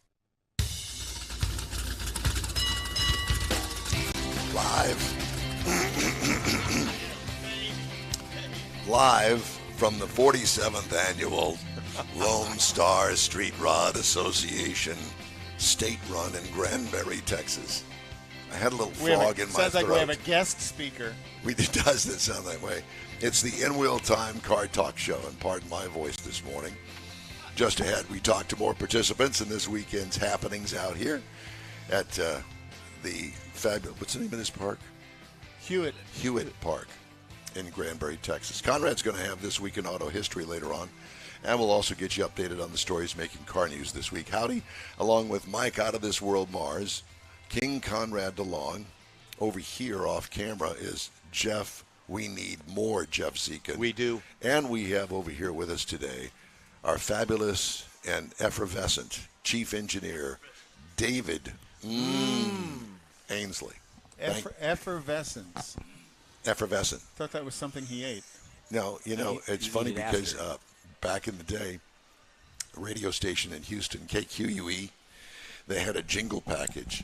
Always effervescent, 102.9 KQUE. I probably didn't sing it right, but effervescent was the word that was used. Oh, you were singing? I didn't realize you were singing. Shut up. There's that. One of the things that you can't really tell people about car people and car shows like this. It's a gathering of friends. Now, you might know or might not know the friends that you meet at events like this. But part of the reason that I still do this and come to events like this is because of the people and the people that you meet along the way. And there isn't a car guy here that will not talk to you about his car. Oh, yeah. And it's kind of a gel, kind of a thing that everybody kind of gets together, and it's one thing that kind of breaks the ice, and you get to meet and get to learn other people and what they do and all of the things that are involved in building their car, or buying their car, whatever it may be. And learning nuggets about their car. Yeah. I've learned a couple of good things today. Yep. Yeah. We're going to learn some more right now from Jerry Payne, and he's our next guest. He is the owner of that car, that 1934 Ford Cabriolet. Beautiful. It is. It truly is. And it said here, traditional hot rod. And if somebody says to me, how do you define a hot rod? Your car would be the definition of a hot rod to me. Yes. It is. Oh, well, thank you. Yeah, because it is a compliment. Yeah. Does it have the original flathead V8 in it? No, it's got a 350 Chevy. A 350 Chevy. A 350 Chevy transmission. Now, you don't have a problem putting a Chevrolet into a Ford. No, sir. They fit real well. They look right. Did they? And this car's already set up there. This is an old hot rod built a long time ago. When was this car built? Do you know? I don't know. As long as a long time ago, because it's got all the four links under it, front and rear, all of it is on Heim joints. Oh, this wow. is before the Pete and Jake four link that came out with the urethane or whatever bushings, all that stuff. And so, what would you guess? The 60s? It may be. I don't really. Yeah, could be. Yeah. When did you buy the car? 1992, February. February of 92. Where did you buy it from? I bought it from a guy in Norfolk, Virginia. Were you living up there at the time? Or? No, I was in the tool business, and my manager hollered at me, said, I'm going to ride with you tomorrow. He went around, and he come down. He said, what have you been doing? I said, I'm looking for a hot rod. I'm going to buy a street rod. I need to do something, hobby. He said, okay, I got a bunch of them books, so I'll bring them. So he said, we'll split a six-pack in my room, and we'll look at car books all night. And he was a car guy.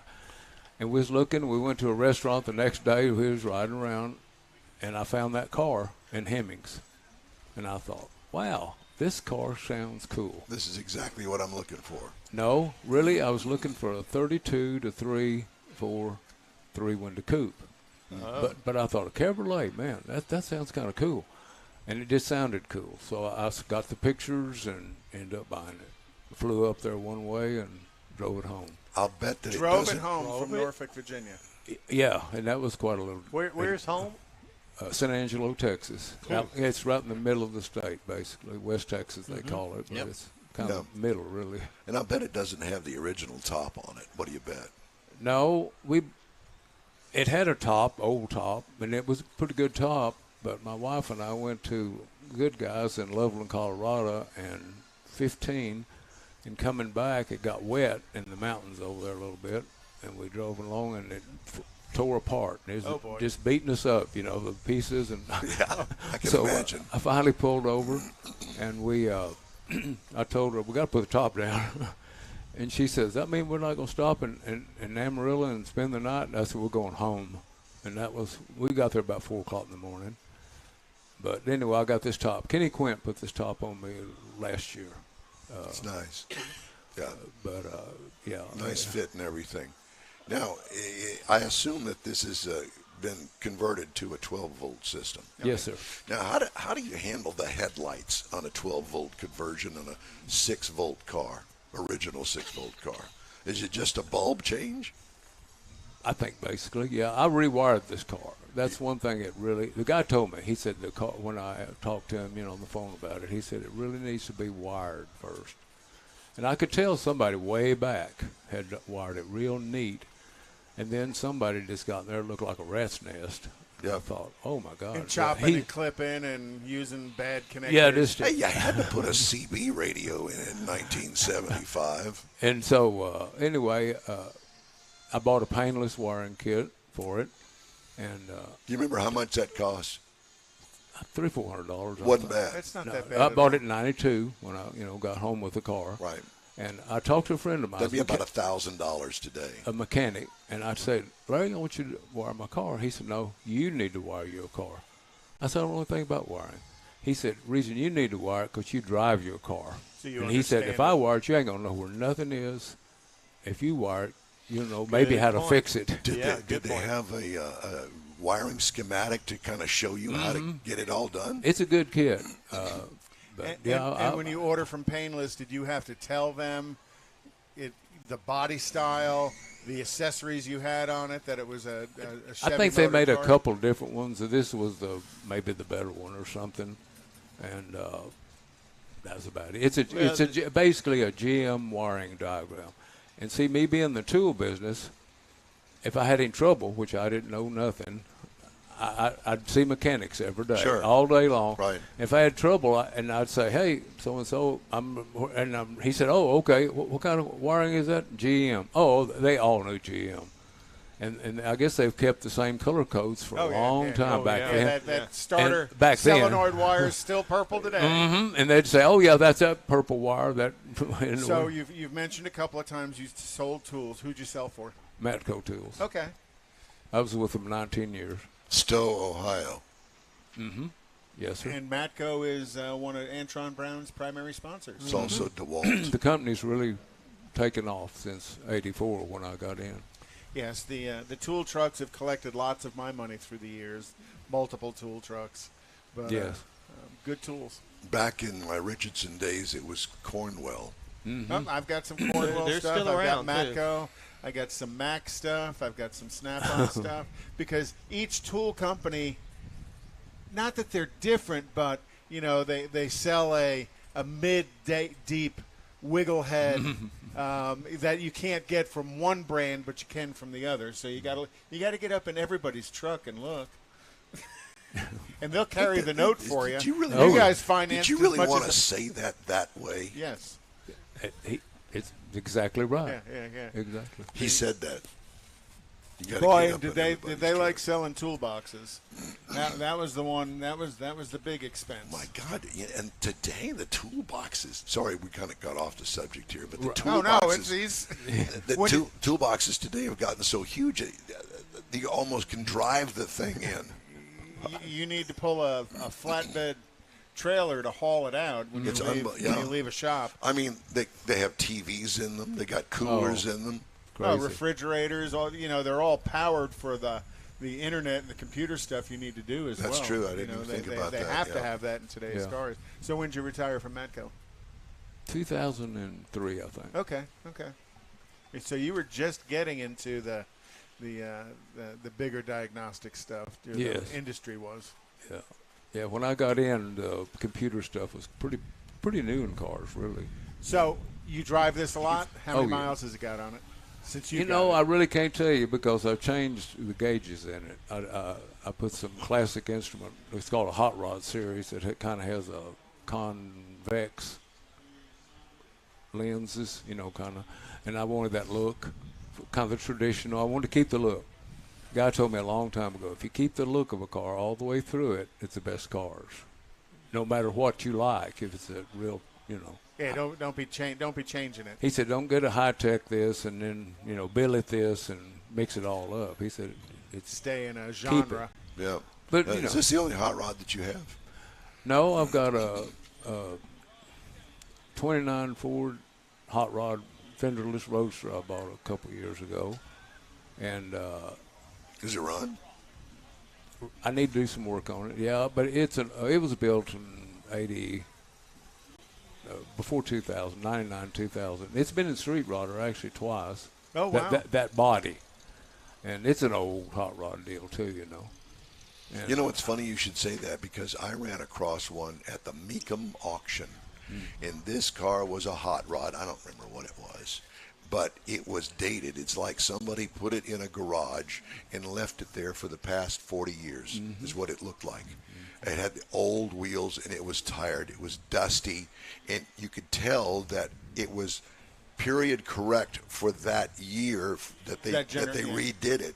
But today, it was like a flashback 40 years ago to hot rodding. And it was like, I don't know what they wound up getting for it, but it was just wrong on every level. but that I'll call genre of car needs to be preserved as well because there was artwork in that car back in the 70s and 80s, as is yours car, that you don't want to just buy that and then throw everything away that built that car, that made that car what it was. Well, not only that, but you can't find some of that stuff today.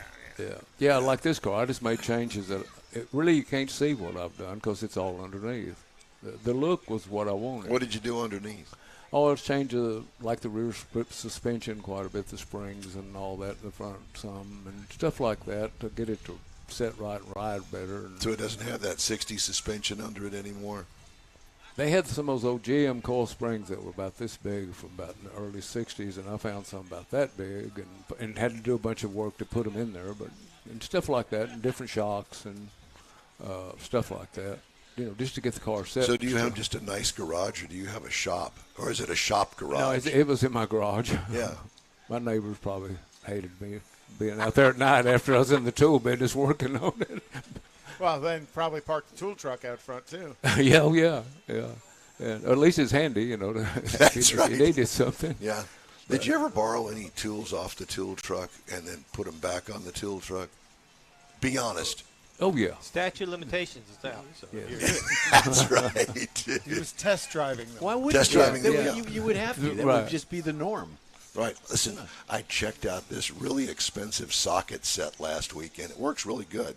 Will you buy it? You want it? Sure, I'll make you a special deal on it. Yeah. I'll carry the note for you. You can make $20 $20 a week for 15 years. $20 a week. Yeah, and you had certain service stations and certain dealerships that you went to on a certain day. Oh, yeah. Some of them you went every other week. Some of them you went once a month.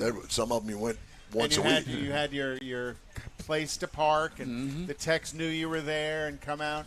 The tool trucks today are a little bit more high tech than they were. For me, I was on the tool trucks back in the late 70s, early 80s, and you still get on that tool truck just to enjoy the air conditioning sometime. But I made payments for years to a couple of guys. But no, this car was pretty well what I wanted, anyway, because it's an all-steel car and has 4 new old stock fenders on it, which means they're brand new. They're beautiful underneath. They're not all bondoed and welded. And sure. That Do you know if the car does it have the original frame under it? I believe it does. I really do. Yeah. Yeah. So, but you don't see if it's been wrecked or anything. It don't seem to be. Like those fenders are beautiful underneath as they are, they're not. Wow. And that's a rarity to find. Yes. That's very rare to find, especially with so much glass that's out there today, and what I'll call the steel repops that are out there today. To find an original steel car that has all of those components on it, you wouldn't want to change it. No, that's what I've There's kept. a beauty to that car. Yeah, and really I haven't even painted it because I thought, it just kind of fits the traditional. Yeah. And the subtle stripe on it, it's not a wild, not that there's anything wrong with doing the wild stuff, but just that subtle stripe that draws the wheels to the stripe. Do you have an inspection sticker for it? No, not in Texas. You don't have to on those. It's got the 34 license plates on it. Those original 34 license plates, and I bought them. And they registered for like 5 years, and you don't have to even get the car inspected. Well, there's not much to inspecting. Yeah. Well, I know. And I guess it's grandfathered in. So what do? You use hand signals for your turn signals? No. I got the turn signals with the cow lights. All that's when I wired it. That all works. Gotcha. And what kind of brakes are on it? It's got the original style brakes, or were they upgraded? It's got like a early 50s Ford rear end, like a 54 or something like that. It's drum brakes on the back, and the front are those old single. They're disc brakes, but they're the single piece rope, not the two-piece looking deal they got now. The thicker, right. They're just a little. So they're real old too, really. I don't but know they work. But they work. They work yeah, good. that's all that matters. Is it power brakes? It's got a booster under there. It does, yeah. Yeah, and I found the brake pads for it. I think they're off some kind of little sports car or something. I'm not too sure. Really. I was going to say, I went to O'Reilly's and they found the pad. Yeah, that's pretty unusual. No, just to I have can't that believe one. that. O'Reilly's actually found the right part. Mm-hmm. That's good for them. I just took it up there, and he was gone for a while, looking for probably the opening boxes, looking. Yeah, he come back and he said, "Look here, Jerry." Yeah. Well, you had a relationship he said, with him. "Keep this box." Yeah, seriously. Because the next guy may not go to that much That's trouble. What year, make, and model car it is? No, I don't have brakes that'll fit that. That's it. Yeah. Now, how about the interior? It's leather. It's leather, and it looks as if that it is relatively new. No, it's old. It is. It's old. Yeah, it's real old. Somebody's taking care of it. Uh-huh. Yeah, and I see that the frame for the top is chromed. Mm-hmm. Yeah, that's a nice touch. Plus, it also preserves it. Yeah, because they do rust. I thought about ordering when Kenny put the top on. I thought about ordering some new bows for it, but the company I did, I guess, went out of business. They were older guys, and I guess they quit. And I was going to get a set of stainless deals for it. Hey, it works. And then I was going to order a top from LeBaron Bonney, and they went out of business. And I thought they were in business forever. Oh, wow. Built up for restored people and all kinds of cars. Well, that seems to be a pretty common problem, not just for your car, but for a lot of cars, bits and pieces that you thought these companies would be around forever, and they didn't make it. Yeah, I was shocked. I was going to order an interior kit for them from them, leather. Right. From LeBaron Bonney. They were the people. Yeah, the cream of the crop. Poof. Yeah, gone. Yeah, there's some. I mean, but let's face it, none of us are getting any younger either. Mature. Yeah. Right. And we've talked about it with a number of the guests we've had. You've got to find people to pass this craft on to, because at some point it goes away. So you've got to get the youth engaged in it. Look at the car, figure out how neat the car is, like we're looking at right here in front of us. The kids are looking at the cars, and get them engaged and passionate about doing the same thing we are or have. So. Yes, exactly. There's a future hot rodder, right? Yeah, absolutely. And he's looking at your car. He's what? Maybe. How old are you? 8. He's 8. You want one of these? Yeah, that's right. He wants one. Yeah, absolutely. My kind of guy. Just pick one out. Well, it's a pleasure to talk to you, and we certainly appreciate. Mr. Mars has the cheat sheet down there. What are you doing? Jerry Payne. Yeah, Jerry. What are you doing down there, Mars, with the cheat sheet? I'm cheating. He's cheating. Okay. I'm real proud. Can I talk? Yes, please. I'm real proud of what a couple of things we've done with the cars. And in 2015, we won the Good Guys Speedway Motors puts on a deal. It's called the Traditional Hot Rod Deal. and they have a home built, they call it. Well, I've done a lot of work on the car. It's not totally home built, and they don't expect that. I don't say I do. I just put what I've done, you know. Sure. And they realize that. And we won that category at Texas Motor Speedway in 2015. Quite an honor. And then later, they put them all together in February the next year, or January, somewhere along there, and they vote on them. And we won that nationwide voting of cars in 15. And we won it again in 2021 also. With Congratulations. We got done. That was, I'm not bragging a bit. It's just cool. It's for that car. It's worth bragging about because, you know, what Don said when you first walked up, that is a traditional hot rod. Exactly. And now you have the people in the community that recognize that and have awarded you for keeping that traditional hot rod. Well, Damon Lee, the editor, he took some pictures of it of Texas Motor Speedway this last time, and he asked me, he said, "You going to drive the 34?" And he emailed me, and I said, "Well, I was going to drive my 57 Corvette." He said, "But I said, now I'll drive the 34 since you want to take some more pictures of it." He said, absolutely. "Yeah, I do." And that's what he said. When he walked up, I said, "Damon, it's just an old hot rod." And he said, "That's what I like." Absolutely. And you've kept it that way. Yeah, because you don't see as many anymore. No. They've modified them and changed them. Everybody buys them and flips them to something Oh, different. yeah, just instantly blows them apart or something.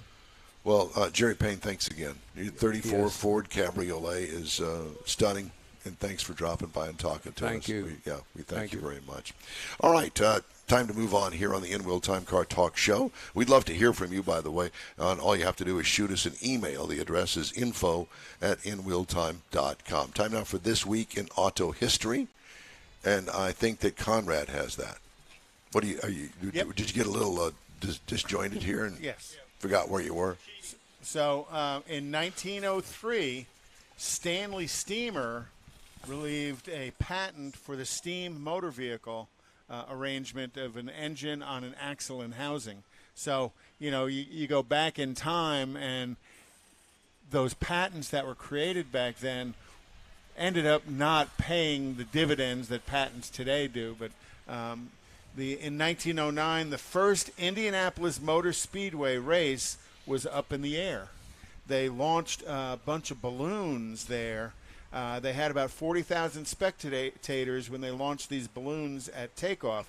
9 balloons floated up from the speedway that day, and the objective was 24 hours later, who went the furthest. 24 hours later, the Universal City balloon landed 382 miles away in Alabama and won the first race out of the Indianapolis Speedway. Awesome. In 1925, Walter Chrysler founded the Chrysler Corporation, and I knew this, but I didn't realize it, that Chrysler Corporation was a reorganized Maxwell Motor Company. Oh, that's why it's got Maxwell on. Right. I got you. In 1947, Saab introduced their first car, the 92001, the Saab prototype. Kind of an odd-looking car, but it is. I think Saab kept that up through their whole generation of cars. What have I always said? They always had a unique-looking style to their cars. And you got to remember, Saab started primarily as an aircraft supplier during World War II and continued to build aircrafts through the 50s, 60s, 70s, 80s, and to this day still build aircraft. LS and Tubbett. LS and Tubbett. In 1948, Porsche introduced his first prototype that's cool. that had his name on it, and that was the 356-1 prototype, and then 356 went on to become quite a popular car with Very Porsche. Cool. Was that Theodore Porsche? Theodore. Or Ferdinand? Ferdinand. I like Theodore better. Ferdinand. Mm-hmm. Theodore's a chipmunk. And Ferdinand is a Porsche. He's also Beaver. Yeah. In 1956, Junior Johnson and his father were arrested in North Wilkesboro, North Carolina, for making moonshine whiskey. He was never arrested for transporting moonshine whiskey because his cars were too fast. Yeah, never caught him. And then Junior Johnson became, a huge name in NASCAR. In 2006, this week, the animated feature film Cars was produced by Pixar Animation Studios, and it roared into the theaters across the United States. Cars was the first movie to win an Academy Award for Best Animated Feature. And I'd have thought some of the Disney stuff prior to that would have won. It wasn't. Cars was the first. And I thought it was funny you mentioned Cars earlier in the show, so I thought it was a cool tie-in. Well, there is cars here that look like they came right out of. Do you remember all of the actors who voiced over Cars in the? Do you remember any of them? Yeah, well, Darryl Waltrip. Jeff Gordon was in it. Jeff Gordon. There were some announcers in Tow there too. Owen Wilson was right. Lightning McQueen. Right. Tow Mater, like he said, was Larry, the cable guy. Larry the Cable Guy. Paul Newman did Doc Hudson. Right. Bonnie Hunt was Sally Carrera. Was it Cheech or Chong that did the smoke? Cheech Marin did the 59 Chevy Lowrider. How do I know that? George Carlin did. Yeah. George Carlin did Fillmore, the VW bus. That's right. Richard Petty did The King. Michael Keaton did the 1980s stock car that was described in there. John Ratzenberger was Mack, the Mack truck. You know, Jeremy Piven and Jeremy Clarkson were the announcers. Big heavyweights there. Yeah. Bob Costas was Bob Cutlass. And then you said Darryl Waltrip, Humpy Wheeler. Dale Earnhardt Jr. was Junior, the number 8 car. Michael Schumacher did the red Ferrari. That's right, yeah. You know, his son's in that series I don't like. Oh. And then Mario Andretti did the red and white and blue IndyCar. So some pretty big names in that movie that did voiceover work. Pretty cool. Voiceover work been very, very good to me. Well, this voice isn't, but not today. Well, this is the creepy old creeper man in the creeper van. Yes. Hi. The Volkswagen, the Ford van. Yeah. The Ford van. Your Ford van. No, my the Ford plain van. white Ford The one van. that got crashed. Yep. All right. It's time now for a quick break. Thanks for joining us today. We've got more of the In Wheel Time Car Talk Show from the Lone Star Street Rod Association, the street meet in Granbury, Texas. Is there something else that you'd like to feed me? Come visit Granbury, Texas. Yeah, but well, that's who we have joining us. He's always pandering. Time now for a quick break. We'll be right back. You're on the In Wheel Time Car Talk Show on iHeartRadio. Father's Day weekend, Saturday, June 18th, 2022. It's the next Tailpipes and Tacos Cruise-In, and you're invited. Tailpipes and Tacos Father's Day edition will be at the same Loopy Tortilla in Katy, 8 to 11 a.m. on Saturday, June 18th. It's the only place cruisers compete for trophies and other prizes. Enter your vehicle for Best Hot Rod, Best Classic, and Best Modern Classic. Tailpipes and Tacos is Houston's coolest cruise-in and is your opportunity to see the best hot rods, show cars, classics, and resto mods, and get Loopy Tortilla breakfast tacos and adult beverages. There's no entry fee, and cars will automatically compete for custom Loopy trophies and other prizes. It all happens at the Loopy Tortilla Tex-Mex in Katy on the Grand Parkway at Kingsland Boulevard, just south of I-10. Kick off summer with Tailpipes and Tacos Father's Day edition, Saturday, June 18th. The In Real Time Car Talk Show will be there too. Celebrate Father's Day, the start of summer, and the return of Tailpipes and Tacos. Saturday morning, June 18th, 8 to 11. We'll see you then, weather permitting. Want to take a minute to tell you about Gulf Coast Auto Shield, a Houston detail company like no other. Gulf Coast Auto Shield offers paint correction services that'll give your car, truck, or SUV a like-new shine. Afterwards, you'll want to protect it with a professionally installed nano-ceramic coating or protection film. Worried about your very expensive windshield getting damaged, broken, or cracked? Let Gulf Coast Auto Shield install ExoShield, a windshield protection film. Give John Gray a call today or check out their website, gcautoshield.com.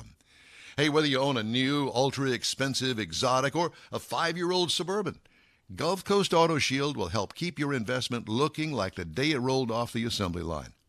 Gulf Coast Auto Shield is conveniently located on the South Sam Houston Parkway, just south of I-69, the Southwest Freeway. Meet the staff and check out all of their services online right now at gcautoshield.com. The In Wheel Time Car Talk Show is now part of the iHeart family. Now you'll have access to 24/7 Car Talk anytime you need a fix. Just download the iHeart Radio app and ask for In Wheel Time Car Talk, and there we are. Be sure to save us in your iHeart library for instant access. No matter where you are, you have the best Car Talk Show right on your PC, laptop, or mobile device and never have to worry about finding us again. Of course, you can always get access to our video and audio streams via InWheelTime.com and your favorite podcast channel, and all of this is free to you. From the iHeart Radio app, you'll not only hear our Saturday morning live show, but the best shows of the past, updated weekly. Never miss a minute of up-to-date new car reviews, pre-owned reviews, Conrad's Car Clinic, informative interviews, automotive news, and the most fun car talk show on the planet. Just download the iHeart Radio app, search for In Wheel Time Car Talk, save it to your library, and with a tap of the icon, you'll be in touch with your favorite Car Talk team. In Wheel Time Car Talk, streaming now on iHeart.com/In Wheel Time Car Talk.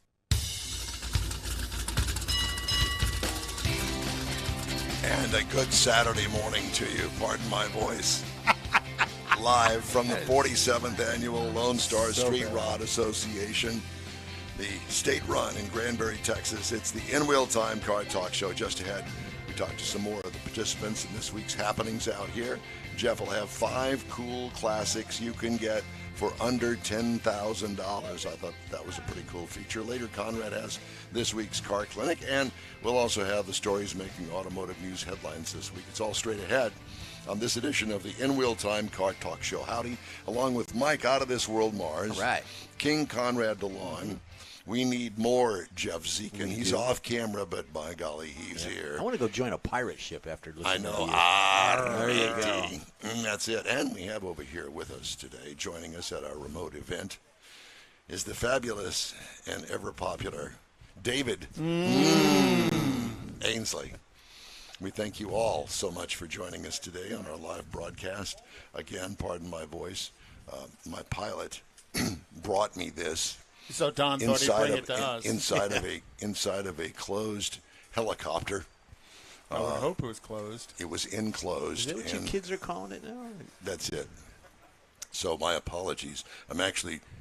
My voice, at least I have a voice today. Yesterday I had none, so that's that. Joining us here in the remote studio at, what is the name of this park? Hewlett. What was the... Camp Granada. Welcome to Camp Granada. Remember that? Tammy Dooley, and she is the voice of the Granbury Convention and Visitors Bureau, and thank you for joining us. Yay. Oh, I'm so excited It's great to be here. Yeah, it's great to see you in person, because last we talked to you about a month or so ago, we talked to you about this event, and glad you could stop by. You've got lots of stuff going on here in Granbury today. We do, but this is our premier event. We love this event, and it's a big deal to our community. Well, I have to tell you that the people at the hotel recognized that. They Very were much so nice to us when we checked in. Oh, we've got you covered and all of this. And this is at the Holiday Inn Express over here, who has, by the way, the best breakfast buffet that I have had in years. At a Saturday morning buffet at the hotel. And it's really good. And they put it out early for us because it wasn't supposed to be out until 7. And they talked about how important this event was for their hotel. That they were almost sold out. I think they said a couple of people had canceled just due to cost of travel for some of them. But they were very excited about having Lone Star Street Rod Association in town as well. So what kind of car did you bring today here to the event? I know nothing about cars, but I drive a BMW X5, and that's all I know. Nice car. That's good. It's been recalled. Oh, great. Of course it has. Give Mike your keys, and we'll take care of that. Yeah, we'll take care of that for you. Just wanted to throw that in there.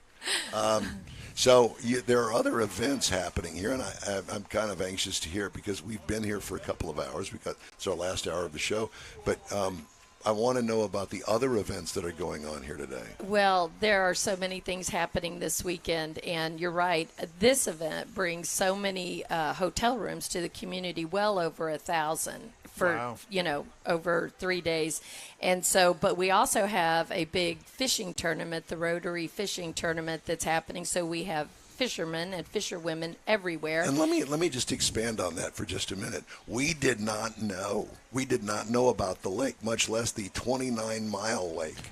Yeah, who's to know? She mentioned that last time. Well, she mentioned that the town was on the lake, but I mean that was kind of it. It was kind of like it's no big deal. It's just on the lake. Yeah, it did not do justice. I know it's a huge lake. And isn't it gorgeous? It is. It is so gorgeous, right through the center of town, right by the historic downtown. So we do obviously a lot of recreational boating activities, fishing activities. So that's always going on. And then we have a big Art in the Vines event with a Pemberton Winery on Sunday. I saw that. That was at the hotel. They gave us a card. They were sharing that with us at the hotel. So we have a big art tourism market here. A lot of artists live here, a lot of very famous artists, writers. So we have a lot of art events. So we encourage people to come for the weekend and see the beautiful cars. So this is like Texas version of Carmel or Pebble Beach. Very much so.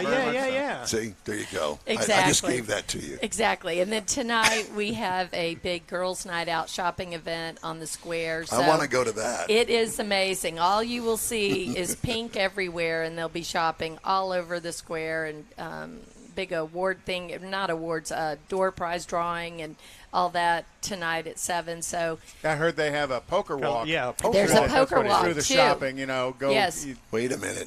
What is a poker walk? So you walk into different boutiques in town, and they give you going there and let them know that you're part of the poker walk, and they're going to give you a poker card, a playing card, and then at the end of the event, who has the best hand? Who has the best poker hand? Oh, but you have to cool go is that? you have 5 different stops Right. that you have to make. Of course, you're going to go into. How other would you stores. know about this? Because I paid attention. I've done. Whoa! How did I know about the lake and you didn't?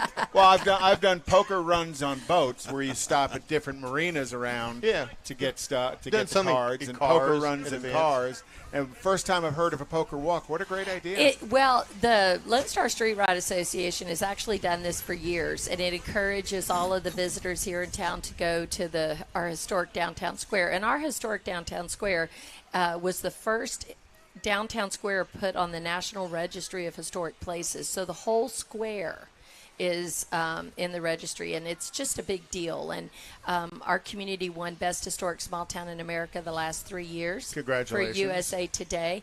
We have a lot of history, a lot of great folklore history, and just really neat things. So it used to be a secret gym hidden in Granbury, Texas, but that's now not GYM, that's GEM. exactly. And now it's the word is out. So we have people moving here, retiring here. It's a great community. Well, did you have anybody ask you, hey, I heard mention that you're married to Tom. Did you have anybody say that to you at any point after our last interview? That was so funny when you said that, because the older I get and the older my husband gets, fewer people know what I'm talking about if I mention that, But like I mentioned, my husband's name is Mike, but he gets called Tom all the time. Well, that's good. Michael Tom Dooley. Yes. There you go. Perfect. Yeah, exactly.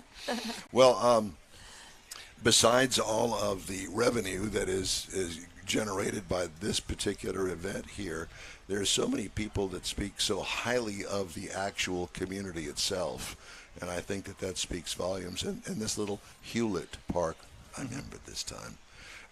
Hewlett Park is a little.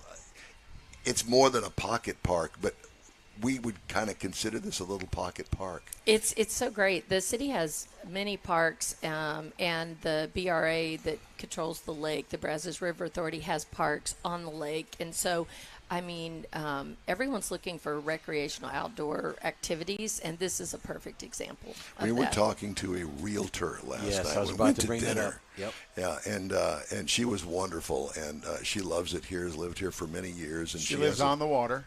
On the water, and she was talking about the real estate on the water and how affordable they are. We're going, oh yeah, sure. She says, no, it really is the truth that apparently you got the $1 million ones, but you have some more affordable ones as well. So she said it definitely crosses the range of what you want, even on the water, that you can get some stuff that's It does. It does. And a lot of our realtors have started taking people on boat tours, so you can see the backside of the homes and from the water view. And it really gets you excited about, oh, my goodness, I need to live in Granbury. I do not have a boat, but I have lots of friends with boats. That's the best way. That's the best way. And I understand there's also some pretty good golf in the area. Great golf courses. More than one? Oh, yeah. Yes, How many people live here? Just over 10,000 in the proper Granbury, but around us we have about 75,000. Because there was a little town that we came up through, Alto or Afton. Acton. I'm not sure which way you came. Acton. Oh, it's so wonderful. The grave of Davy Crockett's widow. The name just went out of my mind. Mrs. Crockett. Mrs. Crockett. Okay. Elizabeth Crockett. And her tombstone is there in the cemetery, and it used to be the smallest, state park for her tombstone. Oh, wow. I think they've changed the designation a little bit now, but it is worth seeing, and that's just, right up the road. Why isn't she buried next to Davy? I don't know the answer to that. Because Davy was captured at the Alamo. And his remains are in San Antonio. Yeah. That's true. And actually, it had to do with her receiving some land in Acton and Granbury all those years ago, and then she probably died years later. So a lot of the family members still live here. So Hewlett Park. Really? That's cool. I know. It's so cool. Again, best historic small town in America. Hey, what's your name? Jimmy Crockett. Jimmy Crockett, right? Yeah, absolutely. Anyway, you go say? Was there a Don Hewlett was in town? Was he a car dealer or something at one point? What's the relationship to Hewlett, the name Hewlett? Now you guys are asking me difficult questions. Okay, sorry. I don't know the answer to that. Don't worry about it. Yeah. We'll look it up somewhere. Okay. Don Hewlett Chevrolet. Don Hewlett. I don't know that. That sounds, it's something. Yes. Yeah. I know what he's talking about. I called on him up here years and years and years ago. It could be. It could be. Yep. Yeah. Well, I'm not related to George Armstrong Custer either, so not that I know of. You anyway. looked in the mirror. But I thought you were at the Battle of Bull Run with him. No, it was Jimmy Armstrong, Three Fingers. Yeah, I had a brother named Jimmy, so. So what's the next Visit Granbury event you have coming up? We do something almost every weekend, but the next big event is our hometown 4th of July celebration, and we've won so many different awards with that. And, of course, they shoot the fireworks over the lake. You're going to have a car parade? Yes, we will have a great parade. It's already sold out. They also had that information at the hotel they were sharing with us. See how good they are? Yes. Our hotel partners are amazing, and they love this event. The Hilton, the Holiday Inn, the Best Western, all of them are so involved in this, and we communicate with them a lot because we want visitors who are coming to their hotels to come visit all these events when they're in town. Well, it's funny because the people that run or work at the hotel, they clearly live here. They're embedded into the community, and this is all part of them. And they promote all the great tourism here, and they're appreciative of that. So we really have a great relationship with our stakeholders. And so when an event like this is coming into town, they're going to make it a big deal because we want them to come back every year. They have a lot of choices where they could go, and we want to keep them in Granbury. So, yeah. It's a great rod run. I went the wrong way. He went the right way to get up here from Houston. And we came up through Waco and the back roads in. Was actually a pretty good little drive. That's a great drive. It was a great little drive. Yeah, that's a great drive. Well, the one that we went on sucked. Which one? You 45 to Ennis. Oh. No, I mean She's that. just going to leave it right there. Ennis is a beautiful community. I actually thought we were going. But Midlothian is a speed trap. Don't speed in Midlothian. You're going to get a ticket. Again, I'm a tourism director. Everything's good. I actually thought we were going in circles because I saw the sign frontage like 5 times. So I thought we were like keep going around this. Frontage roads. Yes. But I'm glad you saw different scenic routes into Granbury, and you could see how lovely that is. And so yes. it is great. And we're so close to the Metroplex that so many visitors How many come miles from are there. you? How long does it take you to get to Fort Worth? To the stockyards, let's say. 25 minutes. Oh, really? It's so close. And then is it the highway to get there? Yeah, sure. It's real easy. And is it 35 west? No. It's 377 right into Fort Worth. Okay. It's so easy. And so we have a lot of people that come stay the weekend here, especially when we have an event like this. They want to come be part of it. And so they get a hotel room or a vacation rental, and they spend the weekend here and eat in the restaurants and see all the great events because this is free to the public. So. Yeah, I had a friend when I worked for General Motors who we worked out of Las Colinas, which is up near the DFW airport, and he lived in Granbury, but that was probably back in the late 80s, early 90s, which was maybe before Granbury became as well known as it is today. Exactly. And it's well known because of all your efforts. Oh, I'd like to think so. I think the city does an amazing job on promoting Granbury and handling the growth because so many people are moving here. But I've lived in the area since 1993, and I can tell you the growth has been amazing.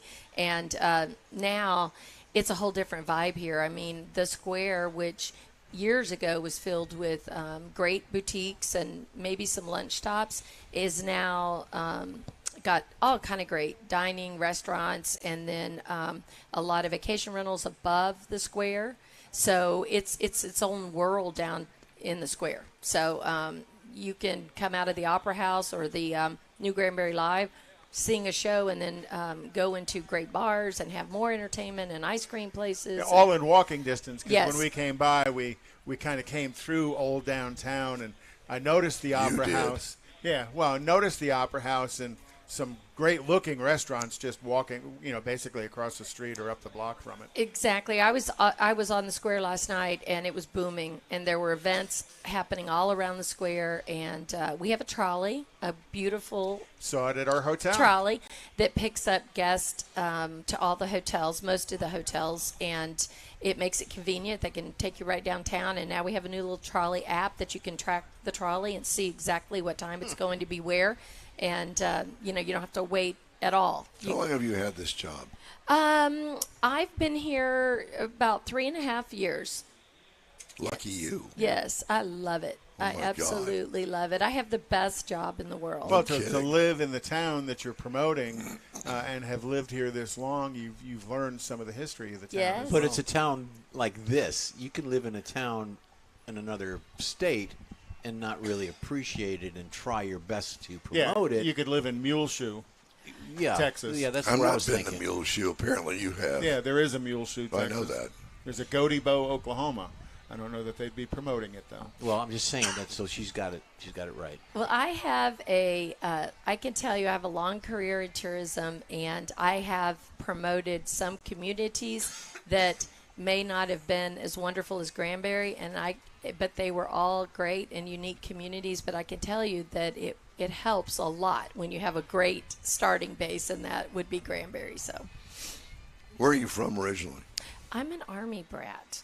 So my dad was in the military, so I lived all over the world, Germany, California, Arizona, so I've traveled everywhere. I think the longest we ever lived anywhere was 3 years, and that was Munich, Germany, until I got married, and my husband and I have been married 33 years. Tom. Tom. Oh, gosh. You got to go. Hey, Tom. I mean, Mike, I'm sorry. I'm home, honey. So, yeah, so we've lived here and owned our own company, and so anyway, sold that in 2018, and the city of Granbury hired me, and it's been great ever since. Well, it's great to meet you. Yeah. Great to see you in person. We do these interviews over Zoom, and Zoom obviously doesn't do anybody any favors, including us, not only just in getting a hold of people, but Sometimes the lag in the communication can be a little bit of a struggle on Zoom as well. Well, thank you for doing that for me on Zoom. That was really cool. I was coming to you from New Mexico, so. yeah, it was good. Tammy Dooley, Granbury. Is it Convention and Visitors Bureau? It is. We also go by Visit Granbury, and I brought you all gifts today. Oh and boy. you can, Lake Are we Life. gonna fight? We're gonna fight over Yes, the gifts. you can fight. There's sunglasses. There's even things for ladies. Don's purse. And the sunglasses float. And That's this, smart. We don't. That's actually pretty smart. Yeah, we don't. and this is our Foodie Trail T-shirt. I brought you some gift bags, some lanyards, chapstick, visit Granbury, so you could take with you. Thank you. And more, so you guys can just decide who gets what. And continue to promote Granbury for you. And continue to promote Granbury. Well, Tammy, thank you very much. Thanks again. Really appreciate it. Thank you all. Thank you.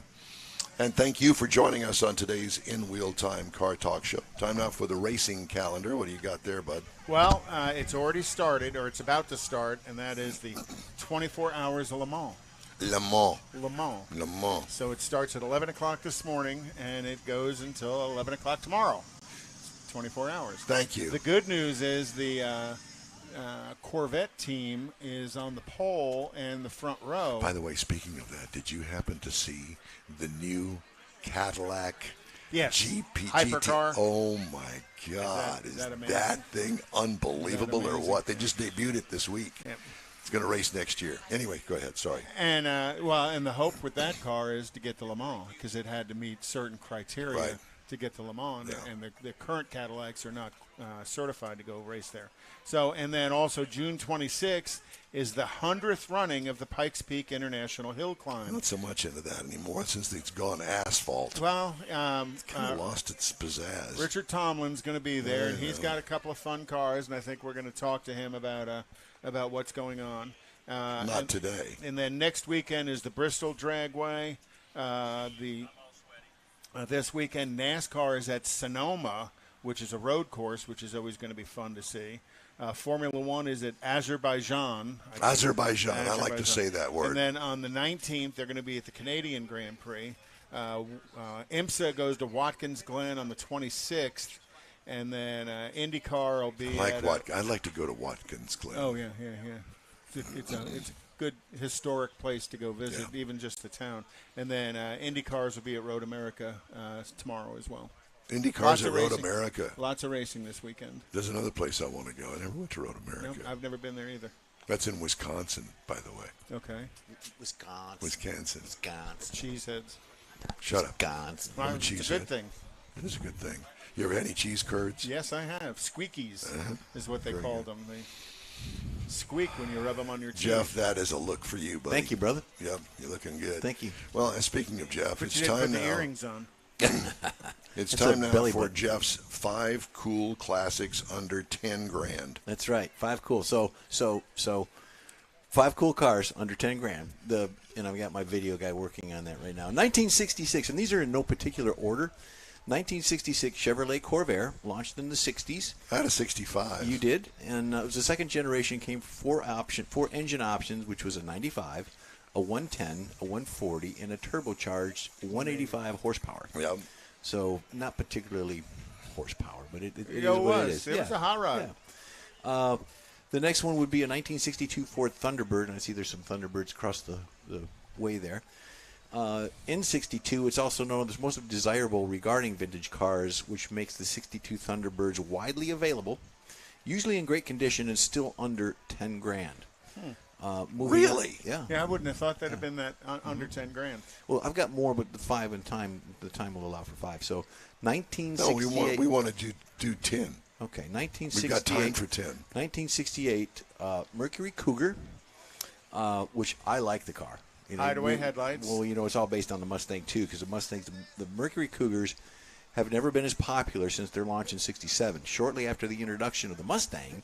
Went down the same assembly line as the Mustang. Right, Yep. They had 2 models. They had a base, and then they had the XR7. That's the one you want. Oh, yeah. And the 68s came in a standard Ford engine. They just dropped them all in the same time. 1970 Datsun 240Z. What? Wait. Yeah. Let me absorb Under 10 this. grand? Under 10 grand. Wait a minute. A 1970 First year. Datsun 240Z. 240Z. First year. Definitely part of the greatest That vintage hasn't you can rusted find. into the ground yet. They're inexpensive. If you can find one. Right. Easily recognizable. And it's inspired by the Jaguar's XKEs. It was inspired by the long hood. And it had a straight 6 in it, didn't it? 240. It had an L24 2.4 liter 4-speed manual transmission, and it was one of the top of the line cars to drive back then in the Dodge. Called the I Fair remember Lady. it. Called the Fair Lady in Japan. Yep. 1952 Chevrolet 3100 truck.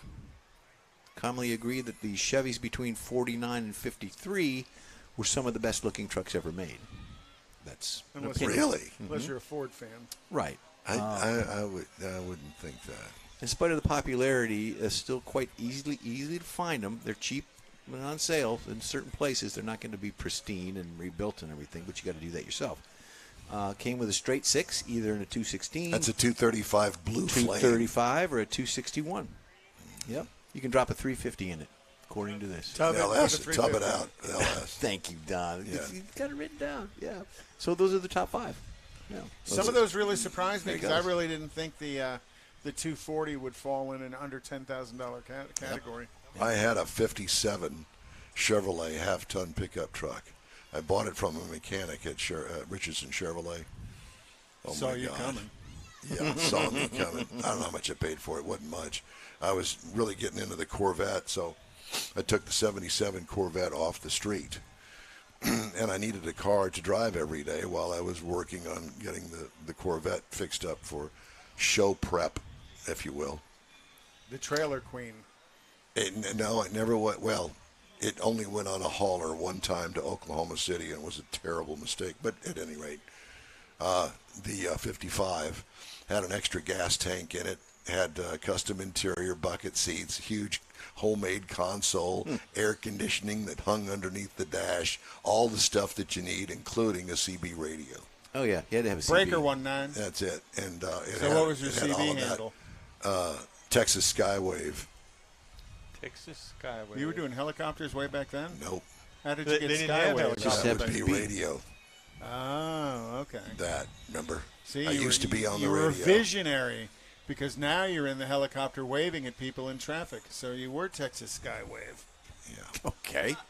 That's a stretch. That's a long ways to go for that one. Yeah. Here, have some more of this. But at any rate, that truck turned out to be a total pain. It had huge rust holes in the cab.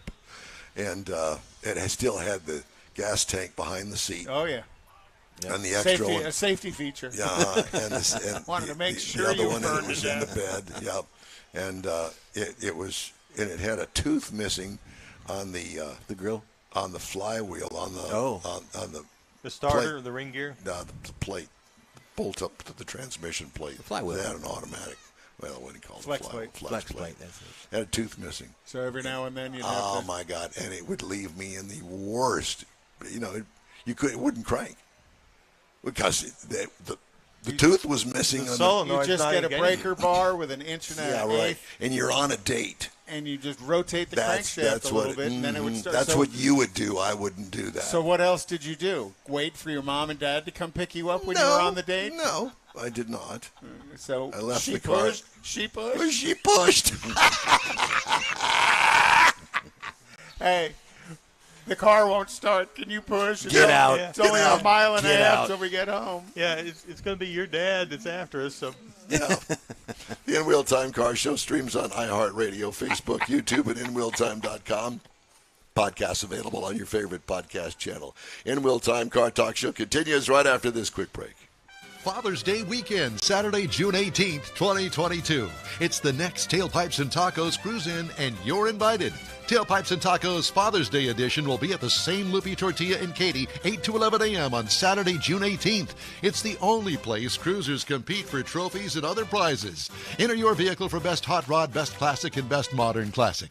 Tailpipes and Tacos is Houston's coolest cruise-in and is your opportunity to see the best hot rods, show cars, classics, and resto mods, and get Loopy Tortilla breakfast tacos and adult beverages. There's no entry fee, and cars will automatically compete for custom Loopy trophies and other prizes. It all happens at the Loopy Tortilla Tex-Mex in Katy on the Grand Parkway at Kingsland Boulevard, just south of I-10.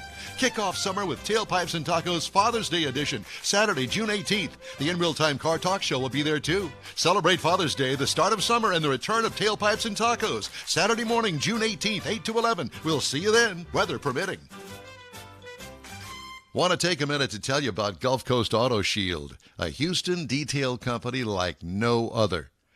Gulf Coast Auto Shield offers paint correction services that'll give your car, truck, or SUV a like-new shine. Afterwards, you'll want to protect it with a professionally installed nano-ceramic coating or protection film. Worried about your very expensive windshield getting damaged, broken, or cracked? Let Gulf Coast Auto Shield install Exo Shield, a windshield protection film. Give John Gray a call today or check out their website, gcautoshield.com. Hey, whether you own a new, ultra-expensive, exotic, or a 5-year-old Suburban, Gulf Coast Auto Shield will help keep your investment looking like the day it rolled off the assembly line. Gulf Coast Auto Shield is conveniently located on the South Sam Houston Parkway, just south of I-69, the Southwest Freeway. Meet the staff and check out all of their services online right now at gcautoshield.com. The In Wheel Time Car Talk Show is now part of the iHeart family. Now you'll have access to 24/7 Car Talk anytime you need a fix. Just download the iHeart Radio app and ask for In Wheel Time Car Talk, and there we are. Be sure to save us in your iHeart library for instant access.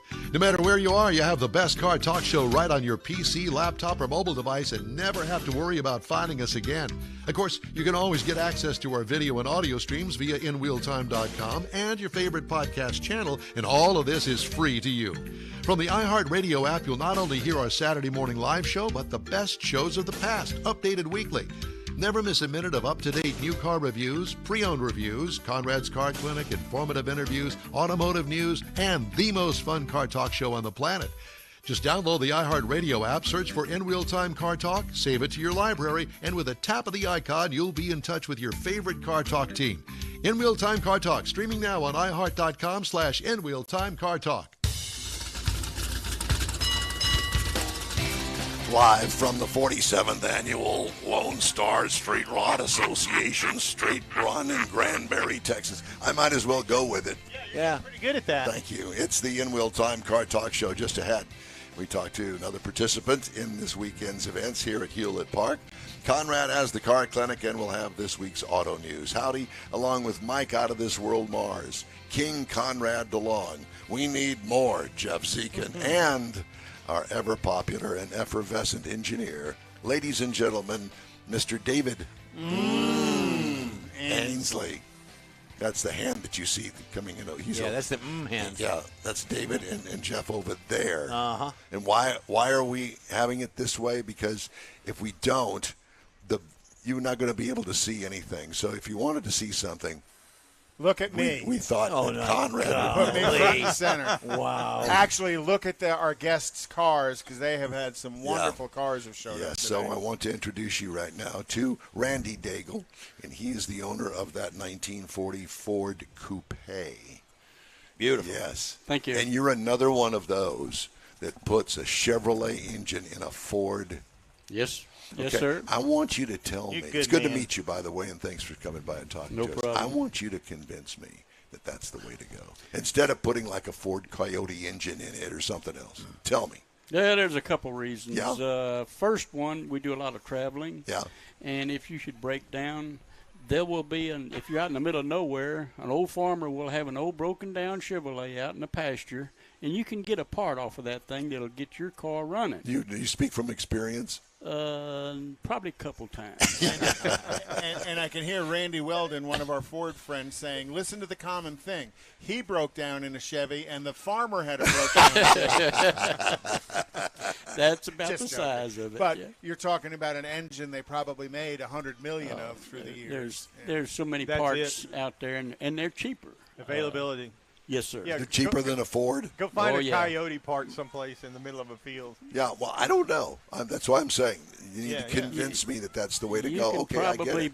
You can probably build that 350 Chevrolet motor for a third of the cost that it would take you to build a Ford. Seriously? Comparable parts, How long you own that car? Oh, probably 20 years. Yeah. Did you buy it like that? No, sir. Yeah. It was in a field up in Ponca City, Oklahoma. I've been Field there. car. I've been to Ponca City. It was probably his car back when he was born. born. The home of, I think it was the home of Conoco at the time. I don't know. Way back in the day. We were up there at Oklahoma to a car show for the NSRA, and there was a I was looking for a 40. I wanted a 40 Ford all my life. Sure. A friend of mine in high school had one, and I fell in love with that car, and that's the one I wanted.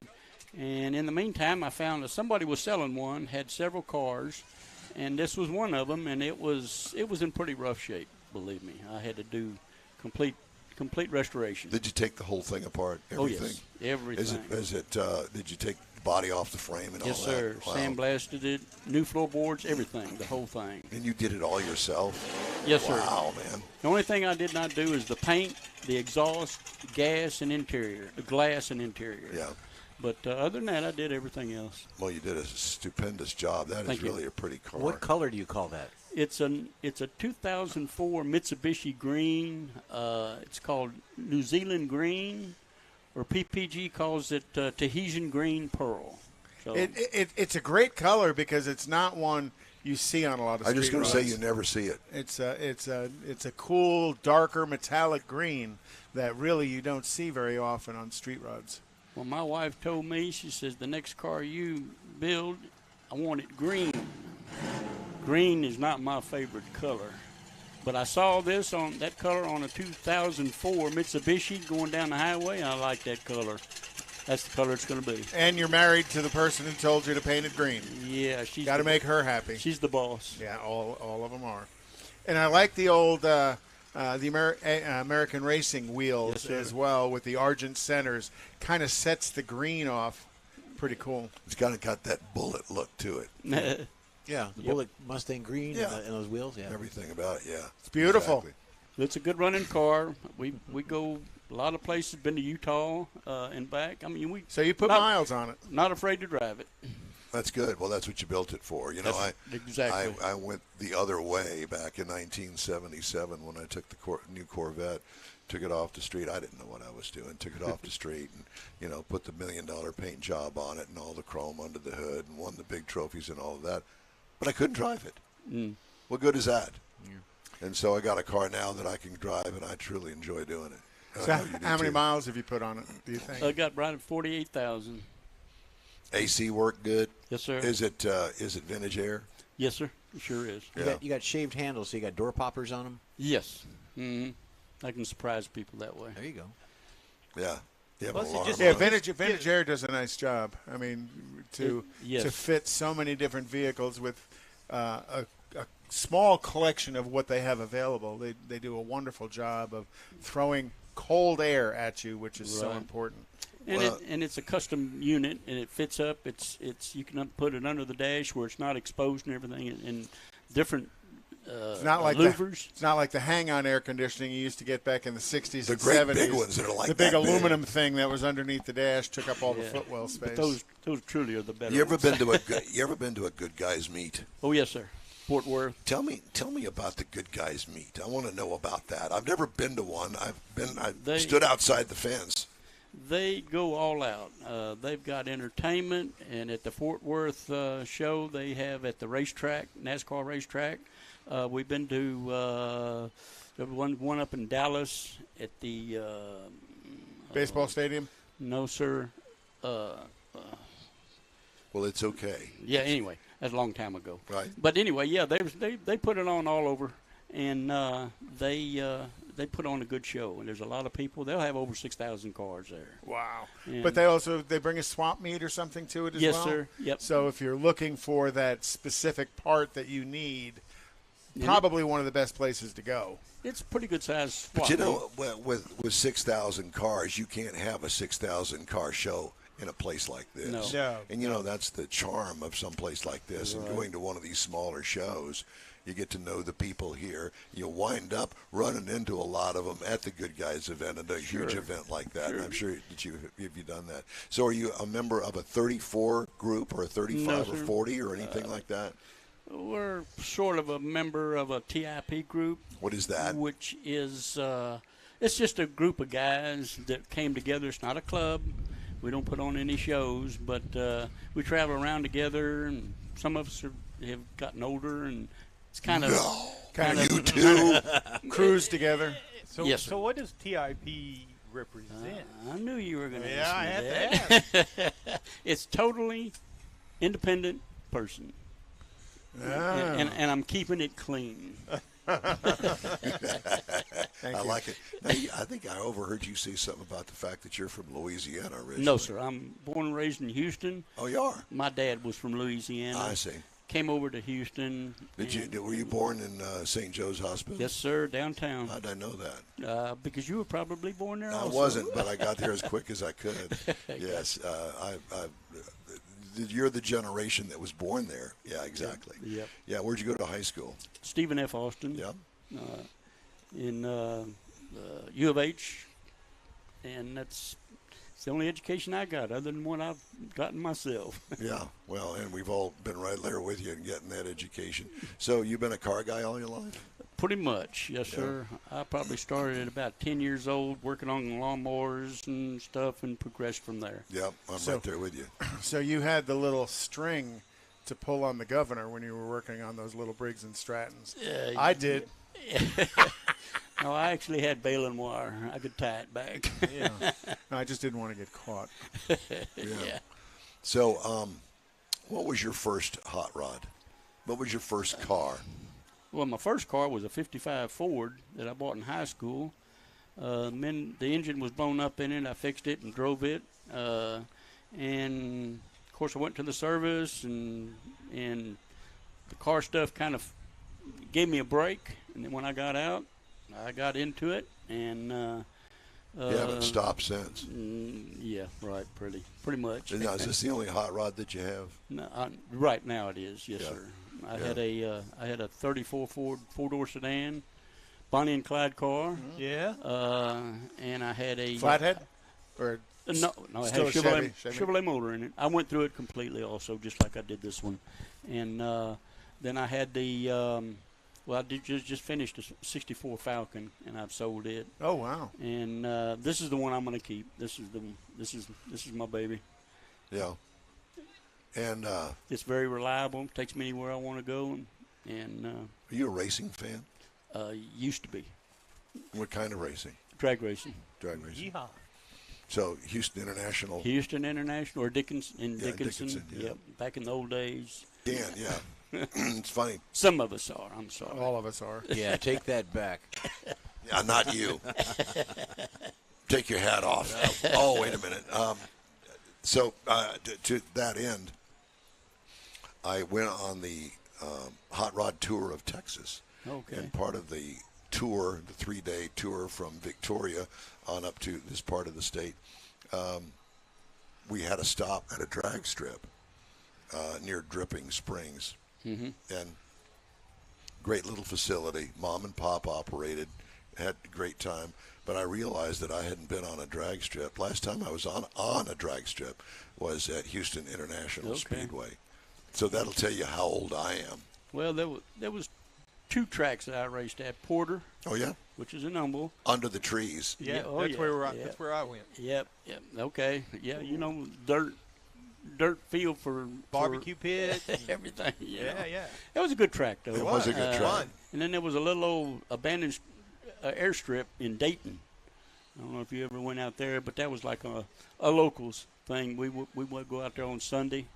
Cost you $3 to enter your car, and you just ran. And, so you ran out of gas. Either that or ran out of pasture. One of the two, It was in a cow pasture, just a little. Not even a complete strip, but it was fun days. I want to get back to your school. car and ask you a question. Sure. Do you ever get to a point where you're going, I'd like to do something to the car. I'd like to spend a little money on it. I might want to change out the wheels. You name it, whatever it is. Do you ever have those pangs anymore? Yes, sir, I have. And what have you done? I haven't really done anything. It's just like it was. I've only done as far as maintenance and made a few things a little better, upgraded, headlights and different stuff like that, transmission. But the only thing I'd really need is it needs to be repainted. It's got a lot of road. It does? Yes, sir. It's got a lot of road chips. You drive them, that you're gonna get them. Sure. And just refreshed. That's all I really wanted to do, but I don't know if that'll happen. Sure don't look like it from here. Yeah, I was going to say, it doesn't look like it needs to be a repaint to me. But from Houston into Tomball in '79, been there ever since, and it's growing up. Yeah, we moved into Lakewood Forest in '95. Okay, all right. So. Yeah, it's a good community. Yep. Beautiful, still somewhat country. but that's going Not away. really. That's going away. They're building Grand everything all Parkway around us. that. Yeah, exactly. But Well, anyway, Randy, hello, neighbors. I'm glad y'all are there. Yeah, exactly. Randy Daigle, thank you so much for stopping by. Sharing your car with us. Beautiful. No problem. Enjoyed it. I thank you for having me on here, and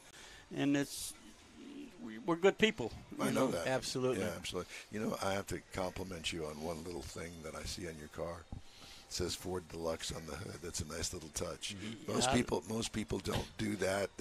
But I'm a big believer in little things like that. Exactly. That's why I left it there. And everybody says, "Why are you going to leave that?" Because that's what it is. Yeah. That's what it is, and I like the script, and it just fits there. Yes, sir. Plus, to the people who know what Deluxe added to the body, right? And I don't remember all of it, but I think it was turn signals, visors, and there might have been one or two others. We've got. Well, the main thing is the grill. Okay. Pretty much on a 39 and 40 are pretty much the same, except for the dash and headlights and just some little things. Beautiful car. Thanks. Thank you very much. Randy Daigle, appreciate you stopping by. No problem. We'd love to hear from you. As a matter of fact, if you'd like to shoot us an email, here's our address: info@nwheeltime.com. That would be a direct line to Jeff Zekin, and you can say all of the nasty comments or sweet nothings. Or I'll give them back. Or he'll give them back the nasty comments. Time now for Conrad's Car Clinic. And it's a little bit of a continuation from last week. Remember last week we talked about last week at all. Carbon deposits are inevitable. Remember I talked about, as a hydrocarbon oxidizes, it was a little Pac-Man eating the oxygen molecule. And then after enough of that happens, it goes from oxidation to polymerization, where it starts to leave coatings behind inside the engine. Well, when you look at today's gasoline direct injected engines, they're much smaller, they're downsized, they're turbocharged, and the gasoline direct injection offers more control of the fuel system when it's sprayed, but it also means they're making it work a lot harder. And when you make an engine work a lot harder, you generate a lot more heat. So it really stresses the engine oil out even more. They also are doing all of this, adding an 8-speed, 10-speed automatic transmission, trying to squeeze every bit of power out of the smallest amount of the engine displacement as possible, and balancing that low-speed engine with the high engine load. And all those technologies are great in keeping the operating system close to that. Remember, we talked about the brake-specific fuel consumption sweet spot. But that creates the issues of oxidation of your engine oil. As we mentioned above, as the engine operates, it nears its most efficient under a very high load. When the engines are under that high load, they operate at much higher temperatures, and under those conditions, the extended period for oil changes, I believe, is a problem that the manufacturers are getting you to do. Because you got to think, when you turn an engine off, when you've run it hard, what happens to the temperature? Goes up. It goes up for a few minutes. So now you've turned it off. You've stopped all of the coolant moving through the engine. You've stopped all of the air moving through the engine. And now these small little high-tech engines have got all these little oil passages that do stuff like variable valve timing, cylinder displacement, turbocharging and stuff. And all of that oil is going to get superheated and get to that polymerization level much, much quicker. We know from defining a carbon deposit that it produces mainly the interaction with heat. When we put all of these pieces together, it makes sense that carbon deposits form in today's modern engines. Today's modern engines operate much more efficiently under heavy loads. They produce much more heat during operation, and that heat interacts with the unburned fuel and engine oil to form carbon deposits. So this is all to teach you, don't go with a 10,000-mile oil change. I'm not a believer in it. I am very much, depending on the quality of oil you use, you can go, I tell most people to change every 5. I've got Rochelle changing every 5, and she uses full synthetic in her, it's a Mobil 1 product in her Audi. And I still tell her to change every 5. And the Audi dealership is, no, you don't have to. And yes, she does, and she understands that. My dad told me to. Shut up. Right. But cheap insurance to change your oil more frequently, because in today's high-tech cars, when the engine fails, it's catastrophic. And when it fails, it's $8,000-$10,000 in some of these high-tech little engines. So, a $100 oil change is cheap by comparison to a $6,000, $8,000, $9,000 engine. Yeah. So You had change me your at oil change it. more frequently. Yeah. It's a low-cost insurance policy on your car. Cool. I do it by time. I don't put enough. Well, because you don't miles put on. enough miles on. So what are you changing once a year? Once a year. Yeah. And that's correct as well, because as you get condensation on your windshield in some of these mornings, not right now because it's so hot out, but in the cooler seasons, that same condensation you get on your windshield happens inside your engine. So it's introducing water to your engine oil. And if you don't if you don't start the car often enough to basically boil the water out, that water gets in there and causes contamination. So changing the oil on a once-a-year schedule is a good idea as well. If you're not putting the miles on it, you at least change it once a year. I opened the hood a couple of weeks ago. Oh, this is good. Did you find some critters? I had a couple of baby possums. They weren't babies. I would say that they were teenagers. Yeah. They were Did tweeners. No, they didn't do that. They were trying to. They weren't that big. No, they were.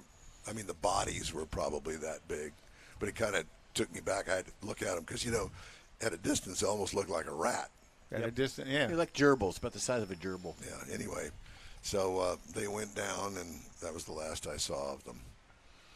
Dual possum intake. So they're still down there. No, I've driven it since then. I don't think that they're down there. It doesn't anymore. smell like No.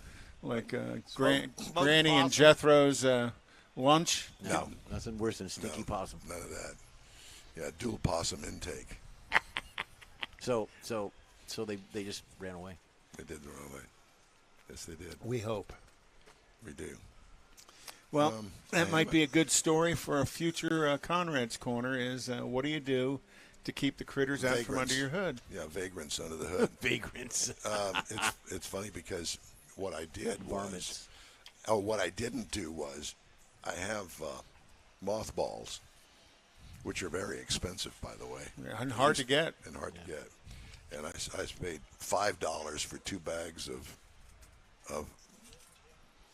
mothballs, like believe it or not. moths. So what I do is I take it's an enclosed bag. It's got the mothballs in it. It's got holes all in it. Yep.